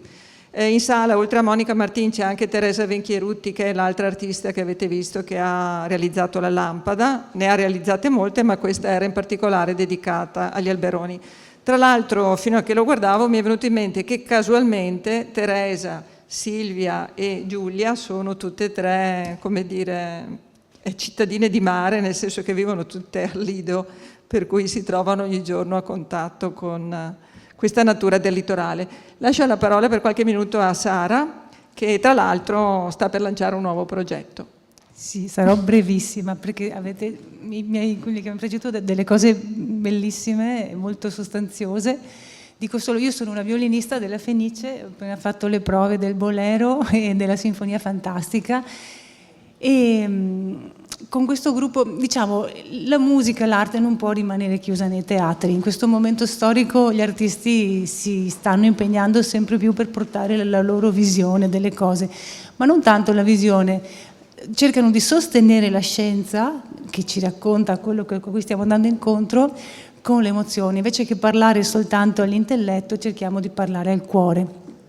E devo dire che con Artists for Plants abbiamo cercato di raccogliere questa esigenza che abbiamo sentito venire da tanti artisti nel mondo e spero che riusciremo con l'arte a mostrare la meraviglia, la unicità, la bellezza di specie che sono magari in via di estinzione. Oggi mentre suonavo il bolero mi immaginavo, facevo tutti i miei paralleli tra la Fumana Procumbens e il clarinetto che faceva il tema col timbro suadente del clarinetto, oppure mi immaginavo l'obo d'amore come un apocino veneziano. Cioè la nostra biodiversità orchestrale è molto simile alla biodiversità che abbiamo trovato negli alberoni. Perciò continueremo in queste iniziative e per quest'anno 2022 stiamo finalizzando la collaborazione con la Svalbard Global Seed Vault, che sarebbe la banca del germoplasma delle isole Svalbard, che conserva copie di sementi di piante agricole e qualche pianta anche selvatica che viene da tutto il mondo. E siamo molto contenti perché il seme ha un significato molto bello, soprattutto in questo periodo storico, ed è quello che cercheremo con Artists for Plants di portare anche quest'anno. Grazie.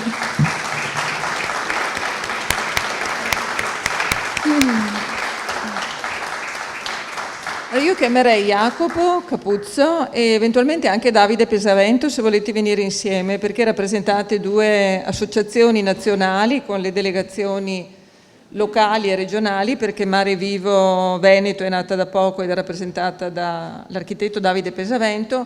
Jacopo Capuzzo invece è vicepresidente di WWF Venezia e Territorio.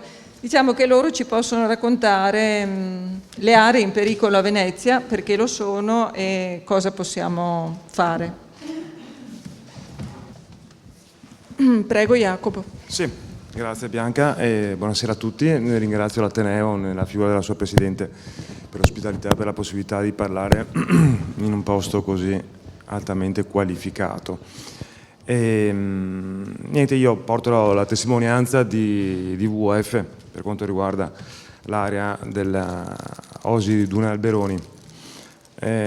Sono, come ha detto Bianca, appunto vicepresidente, ma in realtà lidense.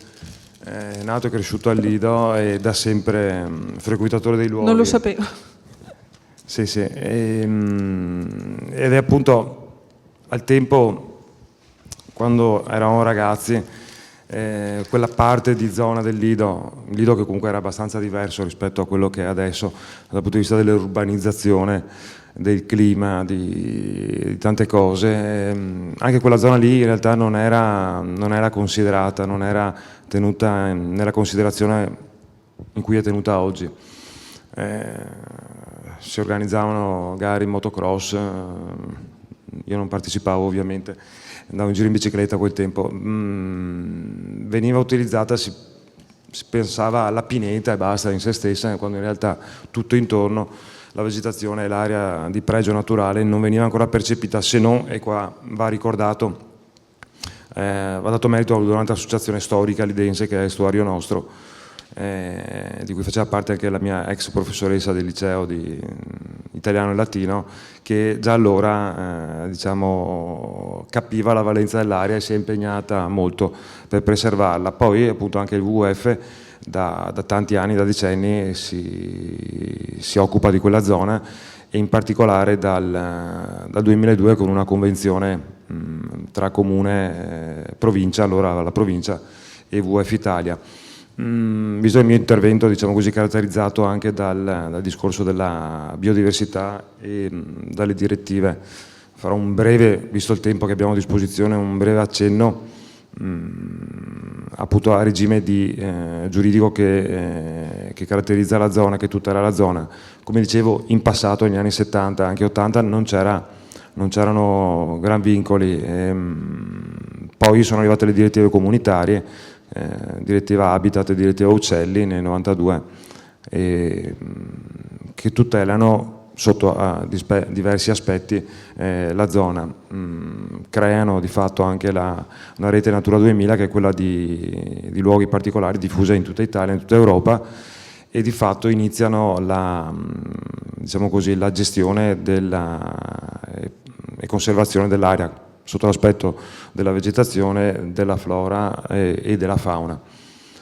Poi arriva anche il piano faunistico venatorio, che di fatto inserisce, che è una legge regionale del Veneto, che inserisce l'osi delle dune degli Alberoni come osi di protezione faunistica venatoria. In sostanza non si può andare a caccia, tanto per dire velocemente, perché allora il Lido, e anche in seguito sappiamo, più di qualcuno si divertiva ad andare a caccia in un territorio che di fatto comunque è urbanizzato, è completamente urbanizzato.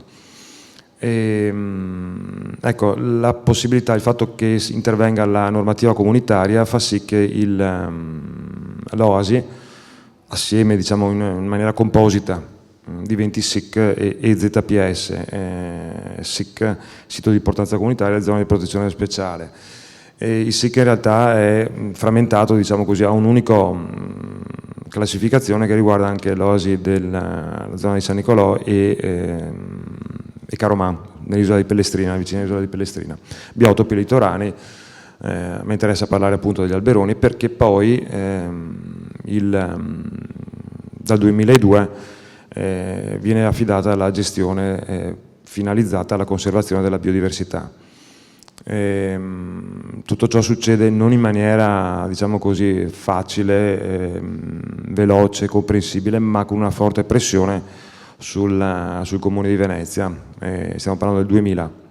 Poi si arriva finalmente il Comune di Venezia si rende conto che l'area deve essere tutelata, perché ha una valenza straordinaria che, devo dire, sempre ritornando a me che sono lidense, come penso anche a tanti altri abitanti del Lido, non è di immediata percezione. Non si pensa che quel cumulo di sabbia, di dune, di associazioni vegetali, di animali svernanti e non, migratori, sia in realtà non sia una semplice pineta, ma sia qualcosa di più importante anche per la nostra comunità, per la nostra stessa sopravvivenza, come è stato detto anche prima, insomma, anche nel video.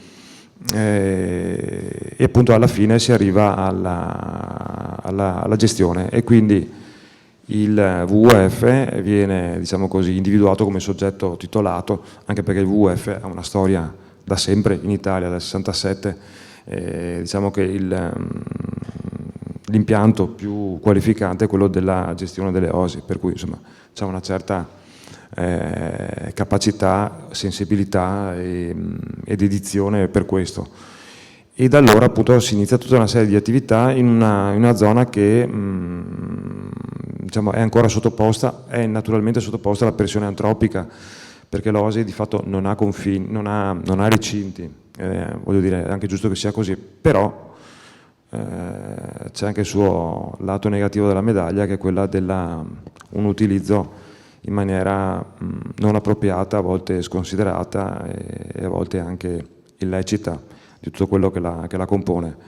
Noi un po' alla volta siamo riusciti, mettendo in campo tutte le attività che ci venivano assegnate e con la nostra appunto sensibilità, a fare azioni di informazione presso i fruitori che arrivano soprattutto nella stagione estiva, dalla primavera fino a settembre-ottobre, produrre materiale informativo, a continuare a presidiare la zona dicendo nei luoghi principali di accesso, quindi alla fine del viale dei bagni, perché lì soprattutto il fine settimana, sabato e la domenica si riversa a tanta gente.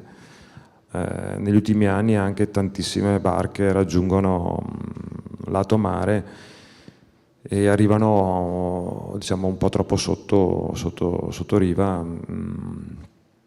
e di conseguenza diciamo che ci vorrebbe un'azione preventiva per far sì che tutte quelle barche non ci arrivino, perché così non va bene. Così come anche diciamo, la frequentazione sulle dune e l'utilizzo, questi sono i problemi maggiori che continuiamo a riscontrare ancora oggi, che ci è stata dopo un blackout, diciamo, non solo durante il Covid ma già prima, dal 2018, il Comune non ha più inteso rinnovare l'affidamento e quindi la gestione dell'area. Noi chiaramente ci siamo fatti sentire in tutti i modi, fin tanto che nel 2020 il Comune, che è diventato soggetto affidatario per la gestione e quindi l'applicazione delle misure di conservazione, che sono stabiliti con una serie di provvedimenti regionali 2016-2017, su questo, se riesco, faccio una piccola chiosa. Il Comune ha deciso di appunto affidare però al WWF come collaborazione alla gestione, quindi una cosa un po' diversa. La titolarità sta in capo al Comune, poi il WWF continua a fare più o meno quello che faceva prima, però con un ruolo diverso. E quindi programmi di educazione ambientale, perché è importante sensibilizzare le giovani generazioni, quindi noi facciamo da sempre lezioni frontali, pacchetti insomma, didattici nelle scuole e poi visite sul luogo per far capire e far apprezzare, toccare con mano quelle che sono le virtù nella zona. E scuole primarie, scuole secondarie, poi appunto cartelli informativi su quelle che sono le azioni consentite e quelle che non lo sono. E poi altre visite guidate a libera fruizione, ovviamente con l'iscrizione, che facciamo soprattutto la domenica, che sono molto partecipate. Devo dire che sono partecipate più da persone non residenti che non da residenti. Infatti anche l'ultima, dell'8 di maggio, ho visto una grossa partecipazione anche di persone straniere, quindi c'è tutto un canale informativo che porta a conoscere i turisti che desiderano partecipare, insomma, ecco.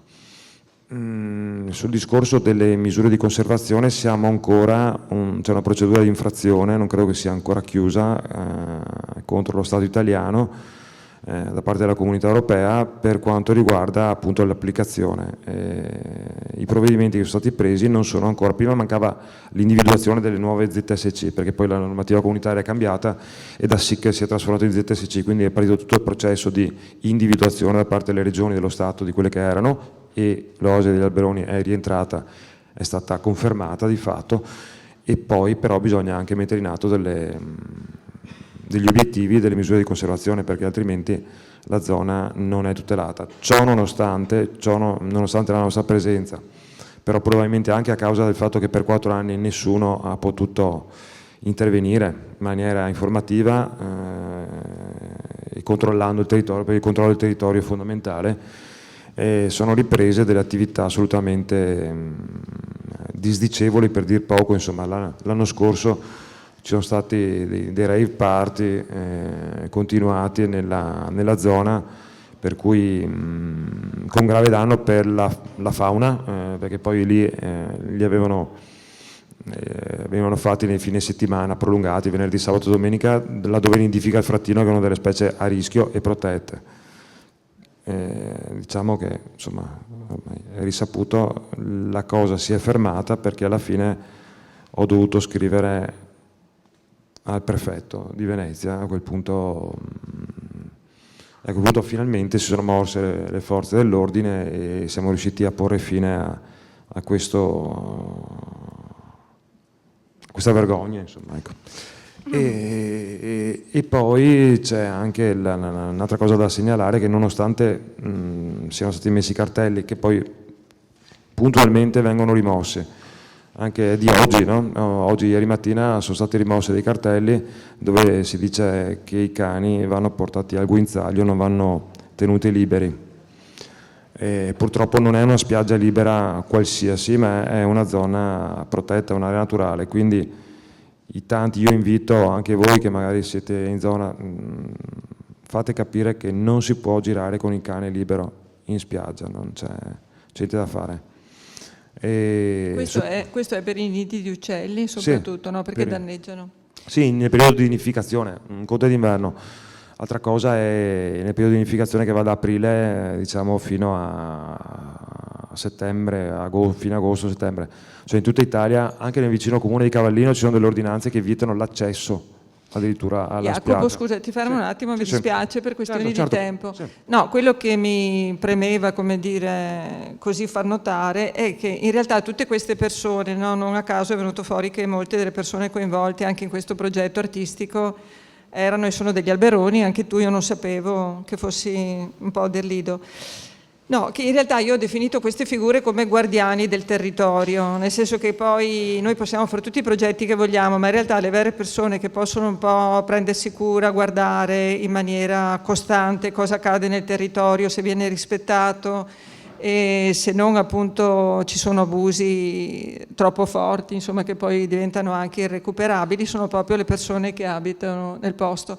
A questo proposito voi avete avuto anche un'interruzione, mi sembra abbastanza lunga, della convenzione che avevate per la gestione e allo stesso tempo, nonostante l'interruzione, avete cercato di sorvegliare il territorio e di prendervene cura per quanto fosse possibile, perché non c'erano fondi, non c'era niente, penso anche per attrezzature, per strutture, per dedicarci del tempo oppure per sistemare cose che dopo maltempo potevano essere danneggiate. E questo per dire, insomma, che il ruolo di molte associazioni ambientaliste, che in questi anni è stato anche criticato perché a volte fosse troppo ortodosso, troppo estremista, in realtà è stato fondamentale per portarci, come dire, o per lasciare queste aree così, almeno come le vediamo oggi, insomma, quindi a rischio, però in qualche modo anche si sono conservate. Quindi, certo. Per me hanno un grande merito.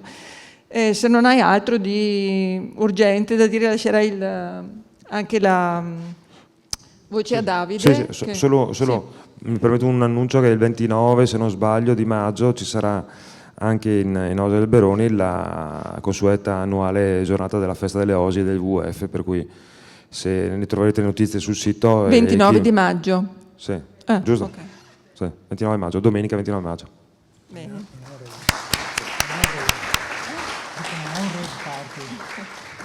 Non sarà un rave party, dice Davide Pesavento. Qua ci sono le foto anche. Sì. E buonasera a tutti, io cercherò di essere veloce visto che comunque sono l'ultimo a intervenire. No, poi abbiamo un intervento molto importante. Allora sarò ancora più veloce. Chiusura. Sono ancora più veloce. Allora, io avevo programmato un intervento che però vorrei scardinare e tanto... Mi scuso, io ho la R veneziana, per cui vi riporto un po' in laguna anche con la mia R che ho curato per molto tempo per averla così ben funzionale. Partiamo proprio da un'esperienza personale, cioè io ho visto tanti contributi, questa sera ho sentito tante opinioni sulla laguna e su Venezia, su questa simbiosi tra la città e la laguna e vorrei partire dall'esperienza personale perché mi è venuto automatico collegarla un po' a tutto quello che è stato detto fino all'ultimo intervento. Io nasco come campagnolo, vengo dalla terraferma E sono cresciuto con un rapporto con Venezia che era quello del oddio, si va a Venezia, cioè era proprio l'ultima cosa che si voleva, nel senso che era difficile, bisognava camminare, era vista come un luogo dove era meglio andare molto molto poco, per quanto sappiamo essere bellissima, però doveva stare a una certa distanza. Poi sono passato a essere uno studente universitario a Venezia e ho cominciato ad apprezzare Venezia, la città di Venezia in modo diverso, un po' anche come studente, quindi le feste universitarie, la vita, la possibilità di circolare in modo tutti uguali, senza differenze dal punto di vista di chi ha il SUV o di chi ha la 500, e quindi con una uguaglianza sociale che è difficile trovare in altri luoghi, in altre città. In terza battuta sono diventato cittadino di Venezia, ma la cosa che proprio ha cambiato il mio rapporto con la città è stata la quarta evoluzione, quella di comprare una San Pierotta, mettergli una vela e cominciare a frequentare la laguna di Venezia a vela. È una cosa particolare, perché intanto la particolarità più forte è proprio quella di essere un movimento lento, che è tipico della città di Venezia in tutti i suoi modi, in tutte le sue sfaccettature. Viviamo una vita lenta, oggi c'è questa moda dello slow food, ecco, Venezia è lo slow per eccellenza, e anche andare in laguna con una barca armata al terzo, tra l'altro faccio parte dell'associazione Vela al Terzo, che siamo molto numerosi, ma io dico siamo sempre più pazzi, perché con i cambiamenti climatici, e qui comincio a fare qualche collegamento, i venti sempre più forti e sempre più costanti, cioè ci sono sempre stati venti forti. Se guardiamo la storia saprete dell'isola di Metamauco, che era di fronte a Malamocco, che è stata totalmente rasa al suolo da una mareggiata, quindi non è che le mareggiate sono una novità dei nostri tempi, ci sono sempre state. Il problema è che la costanza di questi venti, il fatto di avere bora e scirocco di certa intensità diventa sempre più all'ordine del giorno, e il che diventa, per chi viaggia con barche come le nostre e quindi senza bulbi sotto, quindi con fondo piatto, con facilità possono rovesciarsi. Infatti ultimamente ognuna delle nostre regate, che sono le manifestazioni che tengono viva l'associazione, capita purtroppo una scuffia, che sarebbe il rovesciamento della barca, che nel nostro caso è più un naufragio che una scuffia, perché poi la barca non la si ritira su in un 448, ma ci sono diverse difficoltà, e quindi diventiamo sempre più coraggiosi, perché andare in laguna in queste condizioni diventa sempre più complicato. Il rapporto con la laguna mi ha fatto capire veramente che cos'era Venezia. Prima pensavo di conoscerla, non la conoscevo fin tanto che non ho conosciuto la laguna. La sensazione che si ha quando si esce dalla città e si entra nella laguna sud, per esempio, uno specchio d'acqua incredibile per veleggiare, perché abbiamo un fondale medio sul 1,5 metri un po' ovunque, a parte certi punti di secca. E ancora qui mi collego a chi diceva che è una conoscenza su molti livelli quella della laguna, perché un conto è la mappa dei canali, un conto è la mappa delle zone di secca, dove ci sono le zone di acqua più basse, più alte, una mappa che è intangibile, perché la si può immaginare soltanto e la si conosce con l'esperienza di navigare in queste aree del tutto particolari. E un'altra sensazione è quella di tornare in città. Quando si entra in città e si torna in città ci si ritrova al sicuro, ci si sente come entrare in porto e si sente di rientrare in qualcosa che ti dà una certa protezione. Questa dinamica ha funzionato a livello storico in un modo simbiotico quasi perfetto fino al fatidico 1797, quando la Serenissima tutelava la laguna di Venezia per gli interessi che prima si dicevano commerciali, anche di difesa dal nemico, in un modo quasi spasmodico. L'eustatismo e la subsidenza sono sempre esistite anche prima di Venezia. La laguna si è allargata, si è ristretta, si è allargata, si è ristretta, ma quello che hanno fatto i veneziani è congelarla. Prendiamo questi 1600 anni ormai che sono diventati 1601 ormai, l'hanno congelata in modo che rimanesse tale quale, perché avevano capito l'importanza che aveva per la città di Venezia.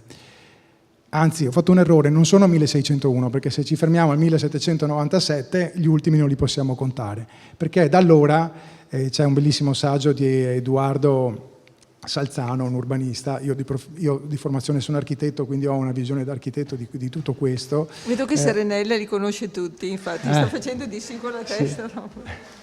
Edoardo Salzano appunto fa capire come dal 1797 la tutela della laguna sia andata completamente persa come sistema unitario di controllo. Sono nate le valli da pesca che hanno ridotto la possibilità di espansione delle maree, c'è stata la perdita di un controllo fino allo scellerato 1965 con lo scavo del canale Malamocco-Petroli che, fatalità, nel 66 la prima acqua granda e poi lo tsunami del 2019.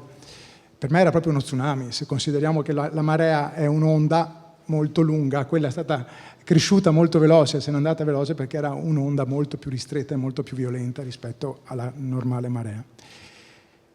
Questa immagine è un'immagine, lo immaginerete, del post-Covid. A me piace raccontare agli amici che non conoscono la laguna, sono in Puglia, dico sono andato in vacanza in Puglia, l'ho mandata a tantissime persone e mi dicevano sì, bello, ma dove sei? Guarda, quella in fondo, quell'ammasso di mattoni che noi chiamiamo città storica è Venezia. Quindi per me è stato incredibile vedere cos'è la natura, l'ambiente che ci circonda in quelle condizioni, restaurato da pochi mesi di lockdown, di blocco totale dei trasporti. Si esprime da sola, quella tra l'altro è una barca di vela al terzo, è un topo veneziano che ben ci sta nella foto. E se andiamo avanti, ecco, questa foto invece è una foto di una regata di vela al terzo che è stata fatta nella zona delle Saline. Prima si parlava di come poteva essere questo ambiente lagunare prima che fosse costruita Venezia. Direi che abbiamo ancora degli esempi della laguna che ci possono raccontare benissimo com'era questo ambiente naturale, dei luoghi incredibili dal punto di vista del silenzio, della calma. In realtà, come vedete, questa foto non è molto eloquente dal punto di vista del meteo, ma non ne ho caricate altre, non ero preparato appunto a questa presentazione, ma volevo far vedere altre cose. Quella dopo aveva un cielo nero, incredibilmente nero sul fondo, perché è arrivata su quella che noi chiamiamo una caigada veramente violenta, che ha costretto la sospensione della regata e siamo tornati tutti a casa con onde di 1,5 metri e grandine che ci batteva sulla testa. Quindi questo purtroppo è diventato all'ordine del giorno, la violenza dei temporali e le condizioni meteo. Andiamo pure avanti. Questo è un altro episodio della vita lagunare, di quello che è la laguna di Venezia e quello che si può fare in laguna di Venezia, che molti non conoscono. Si può fare o non si potrebbe fare? O sarebbe meglio questo è un non imbarcadero fare? chiuso, è quello che c'è praticamente, non è quello vicino a Capannone, vicino all'isola del Bacan. Non mi ricordo qual era. Sant'Erasmo, sì, Sant'Erasmo, vicino al ristorante, quello definito dei tedeschi.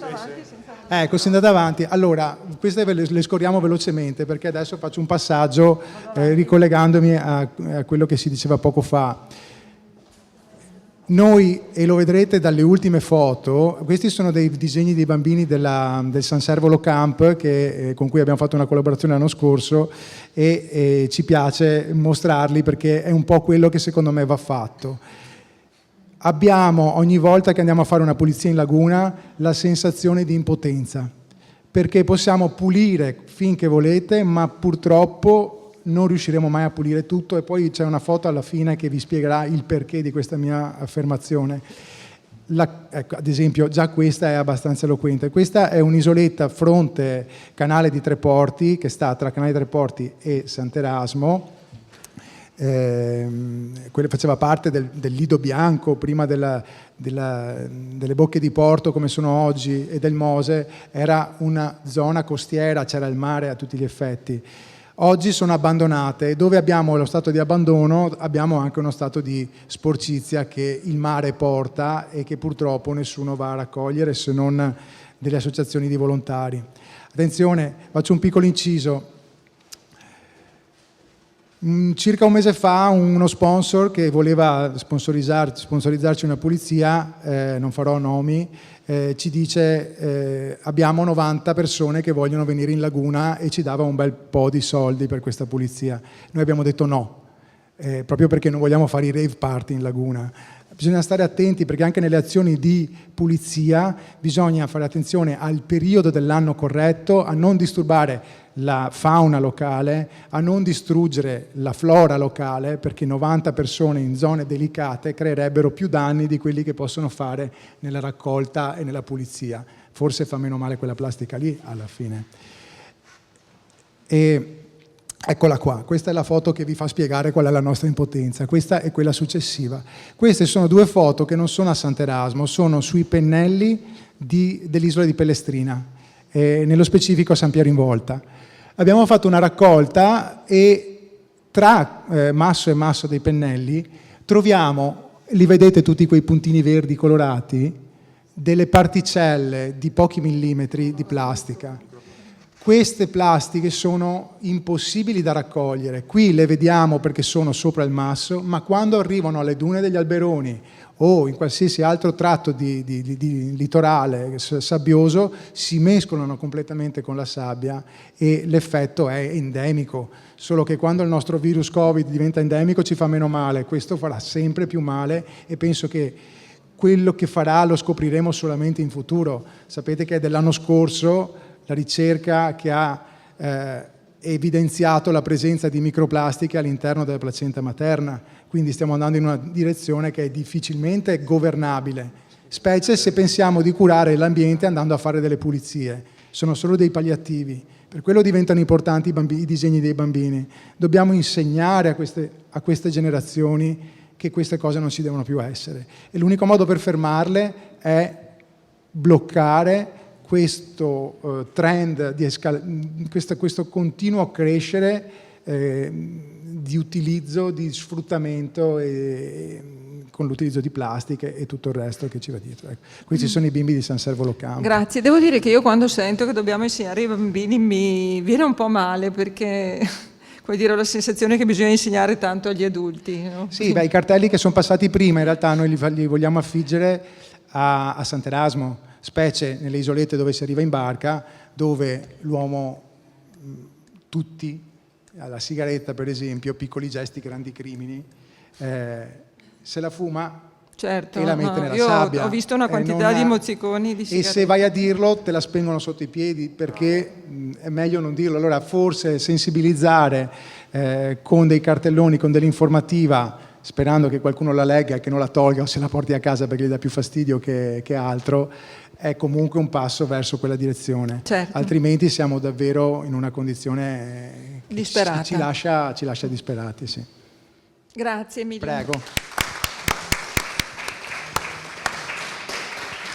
Ringrazio tutti i presenti per la pazienza, sapevo che andavamo lunghi, però ci siamo e devo dire che la conclusione che Serenella Iovino e Stefano Beggiora faranno è essenziale perché secondo me hanno la capacità di mettere insieme tutto quello di cui abbiamo sentito parlare fino ad adesso.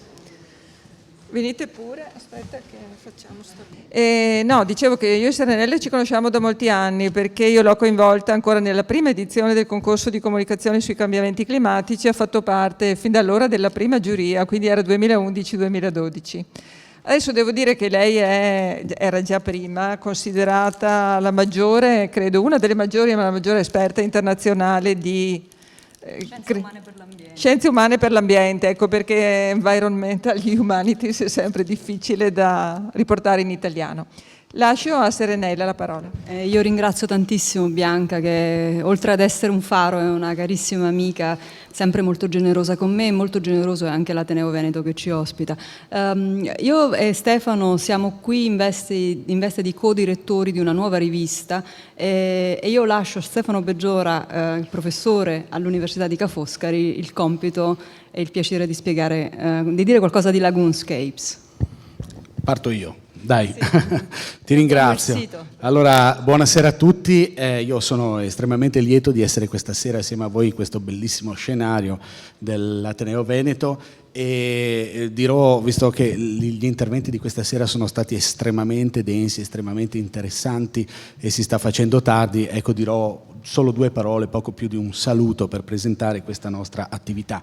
Allora, per quanto mi riguarda, come diceva Serenella, io sono docente a Ca' Foscari, ho avuto una formazione un po' diversa perché io mi occupo, diciamo, di studi di indianistica, quindi sono ho studiato hindi, le lingue indiane, quindi sono docente di storia antica, moderna e contemporanea dell'India, letteratura medievale, eccetera, eccetera.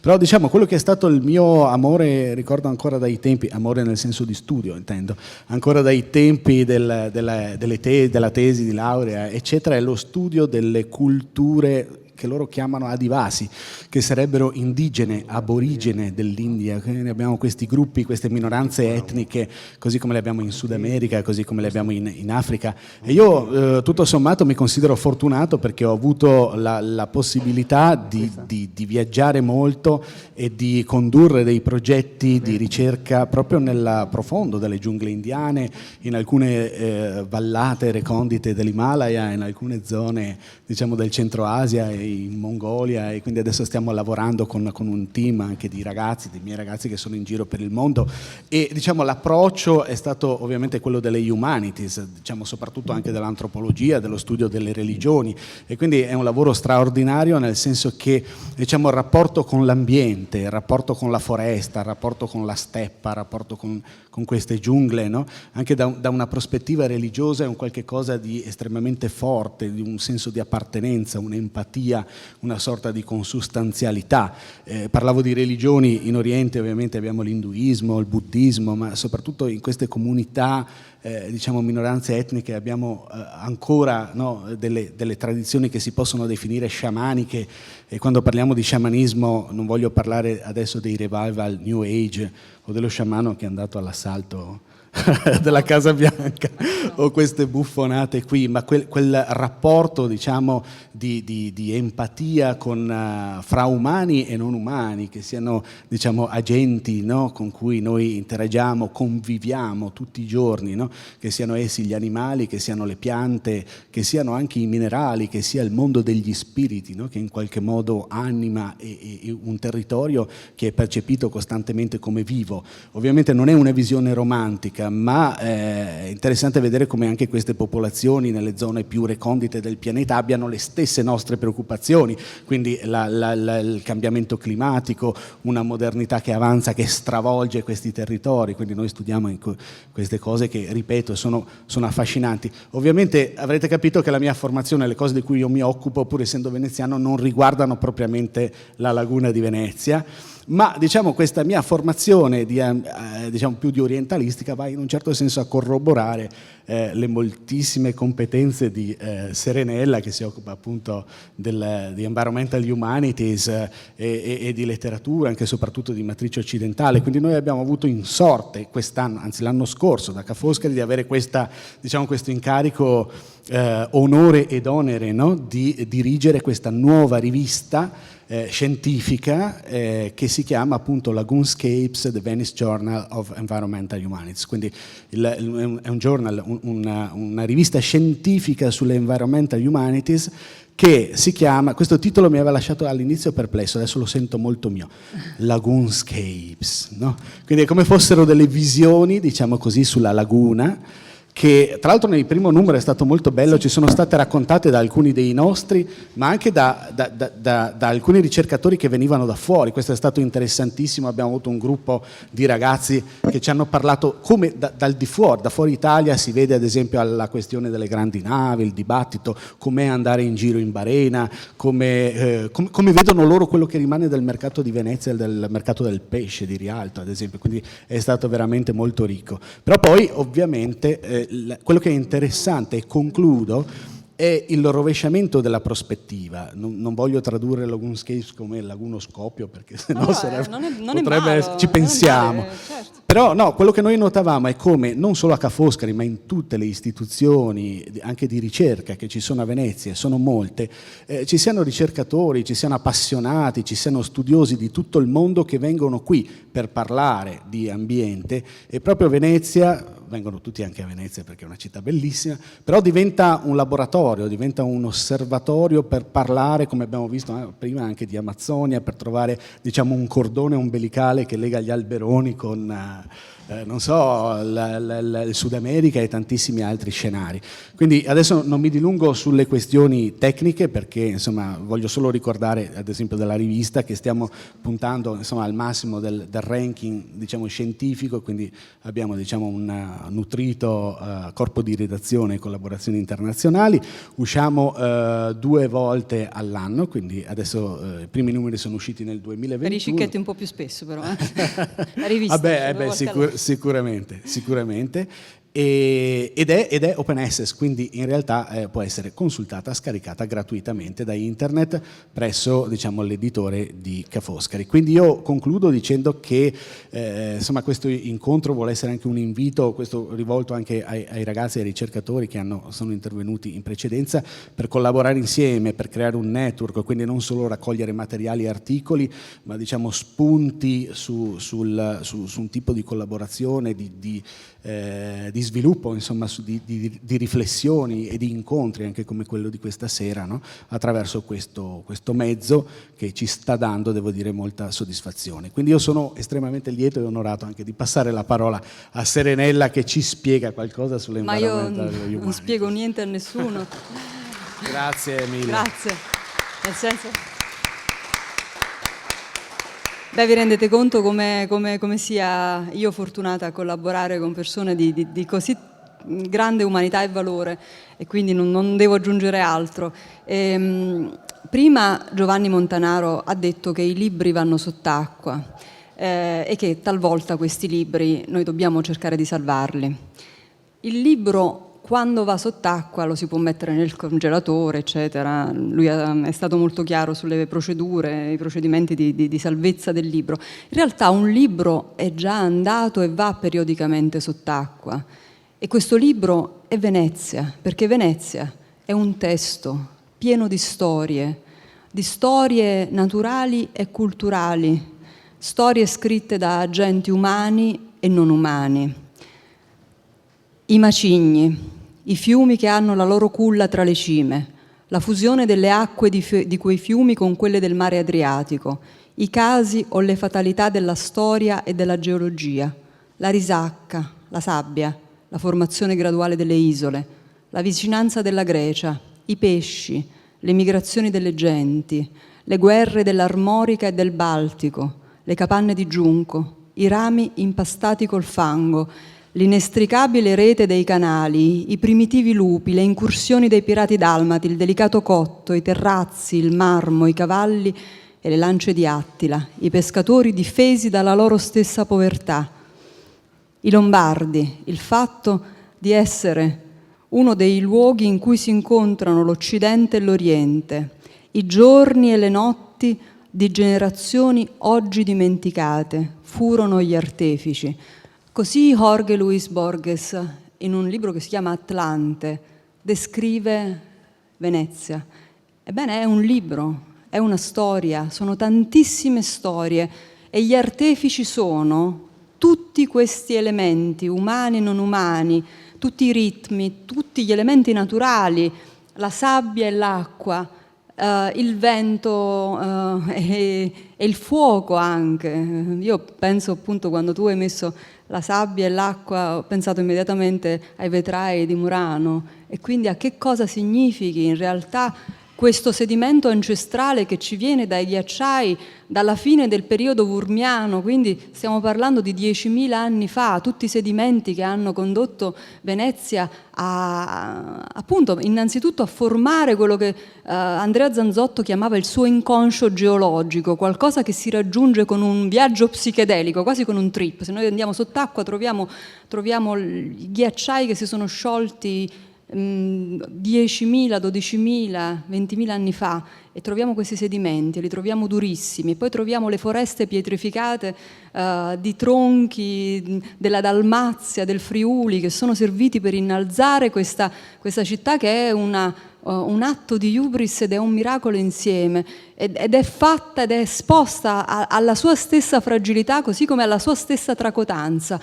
E Venezia è quindi un libro che noi leggiamo, che noi cerchiamo di interpretare e che fatalmente viene interpretata male. E quindi, come prima giustamente diceva Davide, con il 1797, il Trattato di Campoformio, quando Napoleone, che l'aveva prima conquistata, qualche mese prima, la cede in cambio agli austriaci, ecco, da quel momento la saggezza di Venezia, che era stata interpretata in maniera estremamente coraggiosa, ambiziosa, appunto dai magistrati delle acque della Serenissima per molti secoli, che avevano deviato il corso di 7 fiumi per non farla sommergere da quei sedimenti, ebbene, consegnata a interpreti che non hanno saputo leggere quel testo, ecco che Venezia ha cominciato lentamente a morire, possiamo dirlo, nel senso che la morte fa parte della nostra fatalità biologica, noi siamo tutti organismi, anche una città è un organismo, però in quel caso è stata un'interpretazione sbagliata di una città che ha determinato un declino che non vuole essere tale, perché non c'è niente di più ostinata come la volontà dei veneziani di essere appunto quello che sono, fieri di un'eredità naturale e culturale che appunto ha un inconscio geologico e ha come vene i canali in cui scorre questo sangue metafisico. Io sto citando Zanzotto, non sono parole in troppa libertà. Ebbene, quello che Venezia ci fa pensare è che ovviamente noi siamo di fronte ad un testo, ad un libro che va sott'acqua, ad un libro che viene interpretato male, che viene inquinato, perché a un certo punto viene costruito un petrolchimico proprio lì, sulle sponde di un altro lido. Ebbene, anche questo fa parte di un'interpretazione sbagliata, come tutti i canali dei petroli che ancora una volta rendono più aggredibili dalle maree all'interno della laguna. E non voglio continuare, però io penso che quello che sto dicendo ha un senso se noi lo leggiamo, per esempio, in connessione con il titolo di un fascicolo di questa rivista, che è Pensare il pianeta con Venezia. Ecco, Venezia ci deve far pensare, e noi dobbiamo pensare il pianeta con Venezia, perché così come Venezia è un testo con la sua storia scritta da artefici umani e non umani, anche il pianeta lo è. E quindi Venezia è una macchina per pensare, la definisce così Salvatore Settis. Quindi io ho fatto un collage di citazioni, richiamandomi appunto a testi di letterati, filosofi, archeologi, pensatori storici ambientali, un urbanista appunto come Eddie Salzano, di cui noi onoriamo la memoria oggi, insomma. Tra l'altro era partenopeo, come guarda caso sono anch'io, quindi per dire che nativi dei luoghi si diventa, non si nasce per forza. Ecco, io vorrei onorarmi prima o poi della caratteristica di essere veneziana. Non lo sarò mai fino in fondo, però il mio cuore è con Venezia, ma la mia mente soprattutto è con Venezia, perché la nostra mente deve essere con il pianeta. Noi dobbiamo leggere attraverso Venezia il pianeta, così come quando Italo Calvino fa dire a Marco Polo, quando il Gran Khan gli dice sì, ma c'è una città di cui tu non parli mai, e questa città è Venezia. E lui dice, ma io quando ti parlo di tutte le altre città, io ti sto parlando di Venezia. Di che cosa credi che ti stessi parlando? Ebbene, noi pensiamo a Venezia, ma in mente dobbiamo avere il pianeta. E questo è un augurio di inclusione ed anche, diciamo, è un invito a pensare Venezia come un pianeta. E dobbiamo fare di tutto per farlo vivere bene. Questo è tutto. Grazie mille.